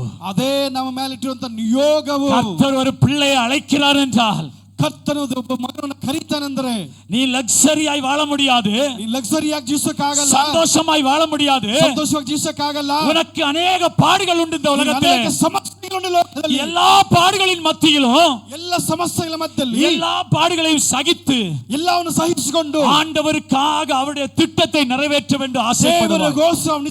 ಅವರ ನಿಯೋಗ ನೆರವೇರಿಸೋದಕ್ಕಾಗಿ ಆಯುಕ್ತವಾಗಿರಬೇಕು. அதுதான் உன் மேல வச்ச அழைப்பு. ಅದೇ ನಿನ್ನ ಮೇಲೆ ಇಟ್ಟಿರುವಂತ ನಿಯೋಗ. நான் இந்த இடத்துல நிற்பது சும்மா அல்ல, ನಾನು ಈ ಜಾಗದಲ್ಲಿ ನಿಲ್ಲೋದು ಸುಮ್ಮನೆ ಅಲ್ಲ. பின்னால் அநேக கண்ணீர்களின் மத்தியில தான் வந்து நிக்கிறோம். ಹಿಂದೆ ಅನೇಕ ಕಣ್ಣೀರನ್ನ ಸಮಸ್ಯೆಯಲ್ಲಿ ಬಂದು ನಿಲ್ತೀವಿ. ஹalleluya, ஹalleluya, ஹalleluya, ஹalleluya. அநேக ஜனங்கள் ஊழியம் செய்யும் பொழுது தப்பு தப்பாய் பேசுவார்கள். ಅನೇಕ ಜನರು ಸೇವೆ ಮಾಡುವಾಗ ತಪ್ಪು ತಪ್ಪಾಗಿ ಮಾತಾಡ್ತಾರೆ. உன்னை குறித்து தப்பாய் பேசுவார்கள். ನಿನ್ನ ಕುರಿತವಾಗಿ ತಪ್ಪಾಗಿ உன் ಮಾತಾಡ್ತಾರೆ. காதுகளுக்கே வரும், உன் காதுகளுக்கே வரும். ನಿನ್ನ ಕಿವಿಗೆ ಬರುತ್ತೆ. உன்னை பார்த்து முகத்திலே துப்புவார்கள். ನಿನ್ನ ನೋಡಿ ಮುಖದಲ್ಲಿ ಉಗುಳ್ತಾರೆ. ஆனாலும் அதெல்லாம் சகித்து, ಆದರೂ ಅವೆಲ್ಲ ಸಹಿಸಿ இந்த இயேசுவுக்காக அவருடைய திட்டத்தை நிறைவேற்றுவார்கள். ಯೇಸುಗಾಗಿ ಅವರ ಚಿತ್ತವನ್ನು ನೆರವೇರಿಸಿ. அன்பு தேவச்சனமே, ಪ್ರಿಯ ದೇವ ಮಕ್ಕಳೇ, இங்கிலாந்து நாட்டில் இருந்து ಈಗಲಾದ್ರೂ ಆ ಒಂದು இந்திய தேசத்திற்கு வந்த ಇಂಡಿಯಾ ಭಾರತ ದೇಶಕ್ಕೆ ಬಂದು கிரஹாம் ஸ்டெயின் என்கிற ஒரு தேவ மனுஷன் இருந்தார். ಗ್ರಹಾಂ ಸ್ಟೇನ್ ಎಂಬುದು ಒಬ್ಬ ದೇವ ಮನುಷ್ಯನಿದ್ದರು. இங்கிலாந்து தேசத்திலே அழகாக வாழ்ந்து கொண்டிருந்த ஒரு மனுஷன். ಇಂಗ್ಲೆಂಡ್ ದೇಶದಲ್ಲಿ ತುಂಬಾ ಅಭಿವೃದ್ಧಿಯಿಂದ ಜೀವಿಸಿದವರು. கர்த்தர் அழைத்தார் என்று சொல்லி அவர் அந்த நாட்டை விட்டு இந்திய தேசத்தை தேடி வந்தார். ದೇವರು ನನ್ನ ಹಾದುಕೊಂಡ್ರೆ ಎಂಬುದಾಗಿ ಹೇಳಿ ಆ ದೇಶವನ್ನು ಬಿಟ್ಟು ಭಾರತ ದೇಶಕ್ಕೆ ಬಂದರು. இந்திய தேசத்திலே ஒரிசா மாநிலத்திலே வந்து இறங்கினார். ಈ ದೇಶದಲ್ಲಿ ಒರಿಸ್ಸಾದಲ್ಲಿ ಬಂದು ಅವರು ಇಳಿಕೊಂಡ್ರು. சுமார் 34 வருஷம் ஆண்டவருக்காக ஊழியம் செய்தார். ಸುಮಾರು 33 ವರ್ಷ ದೇವರಿಗೋಸ್ಕರ ಸೇವೆ ಮಾಡಿದ್ರು. ஒரு நாள் அவர் ஊழியத்துக்கு சென்று வரும் பொழுது, ಒಂದು ದಿವಸ ಅವರು ಸೇವೆಗೆ ಹೋಗಿ ಬರುವಾಗ ஒரு களைப்பிலே அவருடைய வாகனத்திலே அவருடைய பிள்ளைகள் 2 பேரும் அவரும் படுத்து தூங்கி கொண்டிருந்த போது, ಅವರು ವಾಹನದಲ್ಲಿ ಬರುವಾಗ ಅವರು ಅವರ ಮಕ್ಕಳು ನಿದ್ದೆ ಮಾಡ್ತಿರುವಾಗ, இந்த உலகத்திலே அந்நிய ஜனங்களால் ஆண்டவருக்கு எதிராய் எழும்புகிற துரோகிகளால் அந்த 3 பேரும் எரித்து கொல்லப்பட்டார்கள். ಅನ್ಯ ಜನರು ದೇವರಿಗೆ ದ್ರೋಹಿಗಳಾಗಿ ಎದ್ದಂತವರನ್ನ ಆ 3 ಜನನ ಬೆಂಕಿಯಿಂದ ಸುಟ್ಟು ಕೊಂದರು. அந்த வெளிநாட்டிலிருந்து இந்திய தேசத்திலே ஒரிசா பகுதியிலே வந்து அவர் சாகுவதற்கும் ஆயத்தமாய் இந்த நாட்டிலே ஒரிசாவுக்கு வந்தார். ಹೊರದೇಶದಿಂದ ಭಾರತ ದೇಶಕ್ಕೆ ಬಂದು ಒರಿಸ್ಸಾ ಕಡೆಯಲ್ಲಿ ಬಂದು ಅವರು ಸಾಯೋದಕ್ಕೆ ಒಪ್ಪಿಸಿಕೊಟ್ರು. அவருக்கு சந்தோஷமா இருக்க தெரியாதா? அவರಿಗೆ ಸಂತೋಷವಾಗಿ ಇರೋದು ಗೊತ್ತಿಲ್ಲವೇ? அவருக்கு சந்தோஷமாய் வாழ முடியாதா? ಸಂತೋಷವಾಗಿ ಬಾಳ ಗೊತ್ತಿಲ್ವಾ? இத்தனை பாடுகளையும் அனுபவித்து ஏன் இந்த எண்ணிய மண்ணிலே வந்து சாக வேண்டும் என்றால், ಇಷ್ಟು ಸಮಸ್ಯೆಗಳನ್ನು ಅನುಭವಿಸಿಕೊಂಡು ಏಕೆ ಈ ಭಾರತ ದೇಶ ಮಣ್ಣಲ್ಲಿ ಸಾಯಬೇಕೆಂಬ ಬಂದ್ರು. கர்த்தருடைய திட்டம், ದೇವರ ಚಿತ್ತ, கர்த்தருடைய அழைப்புங்க. ದೇವರ ಕರೆಯುವಿಕೆ. ஒவ்வொரு ஊழியக்காரனும் ஆண்டவருக்காக நிற்பதனால தான் உலகத்திலிருந்து வருகிற எல்லாவற்றையும் சகிக்கிறான். ಒಬ್ಬೊಬ್ಬ ಸೇವಕನು ದೇವರಿಗೋಸ್ಕರ ನಿಲ್ಲೋದಕ್ಕೋಸ್ಕರನೇ ಲೋಕ ಪ್ರಕಾರವಾಗಿ ಬರುವಂತ ಎಲ್ಲವನ್ನು ಸಹಿಸಿಕೊಂತಾರೆ. அந்த கிரகாம் ஸ்டெயின் 2 பிள்ளைகளும் சேர்ந்து தன் ஜீவனை இந்த இந்திய மண்ணில் ಸ್ಟೇನ್ ಅವರು 2 ಮಕ್ಕಳು ಸೇರಿ ಜೀವ ಬಲಿಯಾದರು. கடைசியாக கிரகாம் ஸ்டெயினோட மனைவி இடத்துல போய் கேட்கிறார்கள். ಗ್ರಹಾಂ ಸ್ಟೇನ್ ಅವರ ಹೆಂಡತಿ ಹತ್ರ ಹೋಗಿ ಕೇಳಿದ್ರು. ஒரிசா கவர்மெண்ட் போய் கேட்கிறது, ಒರಿಸ್ಸಾ ಗವರ್ನಮೆಂಟ್ ಕೇಳುತ್ತೆ, உங்கள் புருஷனையும் 2 பிள்ளைகளையும் கொலை செய்தார்களே, அவர்களை நாங்கள் பிடித்து ஜெயிலிலே போட்டு அவர்களையும் கொன்று விடலாமா என்று கேட்கிறார்கள். ಆ ಒಂದು ರಾಜಕೀಯದ ಪ್ರಕಾರ ಹೋಗಿ ಕೇಳ್ತಿದ್ದಾರೆ, ನಾವು ನಿನ್ನ ಗಂಡನ ಮಕ್ಕಳನ್ನ ಕೊಂದವರನ್ನ ನಾವು ಜೈಲಿಗೆ ಹಾಕಿ ಅವರನ್ನ ಸಾಯಿಸ್ತು ಎಂಬುದಾಗಿ ಹೇಳಿದರು. அந்த போதகருடைய மனைவி என்ன சொன்னால் தெரியுமா? ಆ ಸೇವಕರ ಪತ್ನಿ ಹೇಳಿದ್ರೆ ಗೊತ್ತಾ? நானும் மன்னித்து விட்டேன், இயேசுவும் மன்னித்து விட்டார். ನಾನು அவர்களை ஒன்றும் ಕ್ಷಮಿಸಿಬಿಟ್ಟೆ, செய்யாதீர்கள். ಯೇಸು ಕ್ಷಮಿಸಿಬಿಟ್ರು, ಏನು ಮಾಡಬೇಡಿ ಎಂಬುದಾಗಿ. அவர்களை ஒன்றும் செய்யாதீர்கள், ಅವರೇನು ಮಾಡಬೇಡಿ, அவர்களை மன்னித்து விடுங்கள் என்று. ಅವರನ್ನು ಕ್ಷಮಿಸಿಬಿಡಿ ಎಂಬುದಾಗಿ. காரணம் என்ன தெரியுமா? ಏನು ಗೊತ್ತಾ? கர்த்தர் பிள்ளைகள் மேல வைத்திருந்த அழைப்பை அவர்கள் நிறைவேற்றினார்கள். ದೇವರು ಅವರ ಮೇಲೆ ಇಟ್ಟಂತ ಕರುವಿಕೆಯನ್ನು ನೆರವೇರಿಸರು. அவர்களுக்கு வாழ தெரியாமல் அல்ல, ಅವರಿಗೆ ಬದುಕೋಕೆ ಜೀವನ ಮಾಡೋದು ಗೊತ್ತಿಲ್ಲದೆ ಅಲ್ಲ, அவர்களுக்கு எல்லாம் செய்ய தெரியும். ಅವ್ರಿಗೆಲ್ಲ ಮಾಡಕ್ ಗೊತ್ತು. ஏன் சகித்தார்கள் தெரியுமா? ಯಾಕೆ ಸಹಿಸಿಕೊಂಡ್ರು ಗೊತ್ತಾ? கர்த்தருடைய திட்டம் அவர்கள் மேல இருந்ததுனால. ದೇವರ ನಿಯೋಗ ಅವ್ರ ಮೇಲೆ ಇದ್ದದರಿಂದ. அன்பு தேவ ஜனமே, ಪ್ರಿಯ ದೇವ ಮಕ್ಕಳೇ, அன்பு தேவ ஜனமே, ಪ್ರಿಯ ದೇವ ಮಕ್ಕಳೇ, உன் மேல கர்த்தருடைய அழைப்பு உண்டு. ನಿಮ್ಮ ಮೇಲೆ ಕೂಡ ದೇವರ ನಿಯೋಗ ಕರೆಯುವಿಕಿದೆ. உன் மேல கர்த்தருடைய அபிஷேகம் உண்டு. ನಿಮ್ಮ ಮೇಲೆ ದೇವರ ಅಭಿಷೇಕವಿದೆ. ஒருவேளை நீ கர்த்தருடைய அழைப்பை ஏற்றுக்கொண்டதினாலே பாடுகளை அனுபவிக்கிறாயா? ದೇವರ ಕರೆಯುವಿಕೆ ನೀನು ಅಂಗೀಕರಿಸಿಕೊಂಡು ನೀನು ಸಮಸ್ಯೆ ಅನುಭವಿಸಿದ್ದೀಯಾ? கவலைப்படாதே, ಭಯಪಡಬೇಡ, கவலைப்படாதே. ಭಯಪಡಬೇಡ. உன்னதமான தேவன் உன் பக்கத்தில் இருந்து கிரியை செய்வார். ಉನ್ನತನಾದ ದೇವರು ನಿನ್ನ ಪಕ್ಕದಲ್ಲಿದ್ದಾರೆ. உனக்காக அவர் யுத்தம் பண்ணுவார். ನಿಮಗೋಸ್ಕರ ಅವರು ಯುದ್ಧ ಮಾಡ್ತಾರೆ. ஹல்லேலூயா, ಹಲ್ಲೆಲೂಯಾ, ஹல்லேலூயா, ಹಲ್ಲೆಲೂಯಾ. ஐயோ என்னை எல்லாருமாய் தூரமாய் வைத்து விட்டார்களே என்று நினைக்கிறாயா? ಎಲ್ಲಾರು ದೂರದ ತಲೆಬಿಟ್ರೆ ಎಂಬುದಾಗಿ ನೀನು ನೆನೆಸ್ತೀಯಾ? இந்த வீட்டிலே நான் கடைசி ஒரு மூலையில என்ன வச்சுட்டாங்க நினைக்கிறார்களா? ನಮ್ಮ ಮನೆಯಲ್ಲಿ ಕಡೆದಾಗ ಒಂದು ಮೂಲೆಯಲ್ಲಿ ನೆನೆಸ್ತೀಯಾ? என் கூட யாருமே பேசலன்னு நினைக்கிறீங்களா? ನನ್ನ ಜೊತೆ ಯಾರು ಮಾತಾಡಿಲ್ಲ ಎಂಬುದಾಗಿ ನೆನೆಸ್ತೀಯಾ? ஒரு நாள் வரும், ಒಂದ್ ದಿವಸ ಬರುತ್ತೆ, ஒரு நாள் வரும், ಒಂದ್ ದಿವಸ ಬರುತ್ತೆ. உன் அழைப்பு இன்னதென்று உலகம் அறியும். ನಿನ್ನ ಕರೆಯುವಿಕೆ ಏನೆಂಬುದಾಗಿ ಲೋಕ ತಿಳ್ಕೊಳ್ಳುತ್ತೆ. ஹல்லேலூயா, ಹಲ್ಲೆಲೂಯಾ. அன்பு தேவ ஜனமே, ಪ್ರಿಯ ದೇವ ಮಕ್ಕಳೇ, அழைக்கப்பட்ட பிள்ளைகளுக்கு பாடுகள் உண்டு. ಕರೆಯಲ್ಪಟ್ಟವರಿಗೆ ಸಮಸ್ಯೆಗಳುಂಟು. ஆனால் என்ன பாடு வந்தாலும் ಆದ್ರೆ ಏನೇ ಸಮಸ್ಯೆ ಬಂದ್ರು உன்னுடைய திட்டத்தை, உன் மேல வச்ச திட்டத்தை நிறைவேற்றுவதற்கு விட்டு கொடுக்கவே செய்யாத. ಆದ್ರೆ ನಿನ್ನ ಮೇಲೆ ನೇಮಿಸಿರುವಂತ ನಿಯೋಗವನ್ನ ಅದನ್ನ ಯಾವತ್ತೂ உன்னை ಬಿಟ್ಟುಕೊಳ್ಳಬೇಡ. அழைத்த அழைப்பை ஒருபோதும் மறந்து போகாதீர்கள். ನೀನು ಕರೆಯಲ್ಪಟ್ಟಂತ ಕರೆಯುವಿಕೆಗೆ ಯಾವತ್ತೂ ಮರಿಬೇಡ. நீ உலகத்துக்குரியவன், உலகத்துக்குரியவள் அல்ல. ನೀನು ಲೋಕಕ್ಕೆ ಸಂಬಂಧಪಟ್ಟವರಲ್ಲ, பரலோகத்துக்குரியவள். ನಾವು ಪರಲೋಕಕ್ಕೆ ಸಂಬಂಧಪಟ್ಟವರು. இப்ப தேவ சமூகத்தில் நம்ம ஒப்பு கொடுக்கலாமா? ದೇವರ ಸಮೂಹದಲ್ಲಿ ಒಪ್ಪಿಕೊಡೋಣ. என் மேல வச்சிருக்கிற திட்டத்தை நிறைவேற்றுங்க ஆண்டவரே. ನನ್ನ ಮೇಲೆ ಇಟ್ಟಿರುವಂತ ಚಿತ್ತವನ್ನು ನೆರವೇರಿಸಿ. என் மேல ஏதோ ஒரு விசேஷ திட்டம் வச்சிருக்கிறீங்க ஆண்டவரே. ನನ್ನ ಮೇಲೆ ஏதோ ಒಂದು ವಿಶೇಷವಾದ ಚಿತ್ತವನ್ನು ಇಕ್ಕಿದ್ದೀರಾ. என் மேல விசேஷமான ஒரு அழைப்பு வச்சிருக்கிறீங்க ஆண்டவரே. எனக்கு நிறைவேற்றுங்க ஆண்டவரே. எத்தனை பேர் சொல்ல முடியும்? ವಿಶೇಷವಾದ ನಿಯೋಗವನ್ನು ಇಟ್ಟಿದ್ದೀರಾ, ನೆರವೇರಿಸಿ ಎಂಬುದಾಗಿ ಹೇಳಿ. எல்லா தேவ சமூகத்திலே ஒப்பு கொடுக்கலாமா? ಎಲ್ಲರೂ ದೇವರ ಸಮೂಹದಲ್ಲಿ ಒಪ್ಪಿಕೊಡೋಣ. எல்லா தேவ சமூகத்திலே ஒப்பு கொடுக்கலாம். ದೇವರ ಸಮೂಹದಲ್ಲಿ ಒಪ್ಪಿಕೊಡೋಣ. நம்ம எல்லாரும் எழுந்து நின்று கொள்ளலாமா? ಎಲ್ಲರೂ ಎದ್ದು ನಿಂತುಕೊಳ್ಳೋಣ. இருக்கிற இடங்களிலே எழுந்து நின்று கொள்ளலாம்.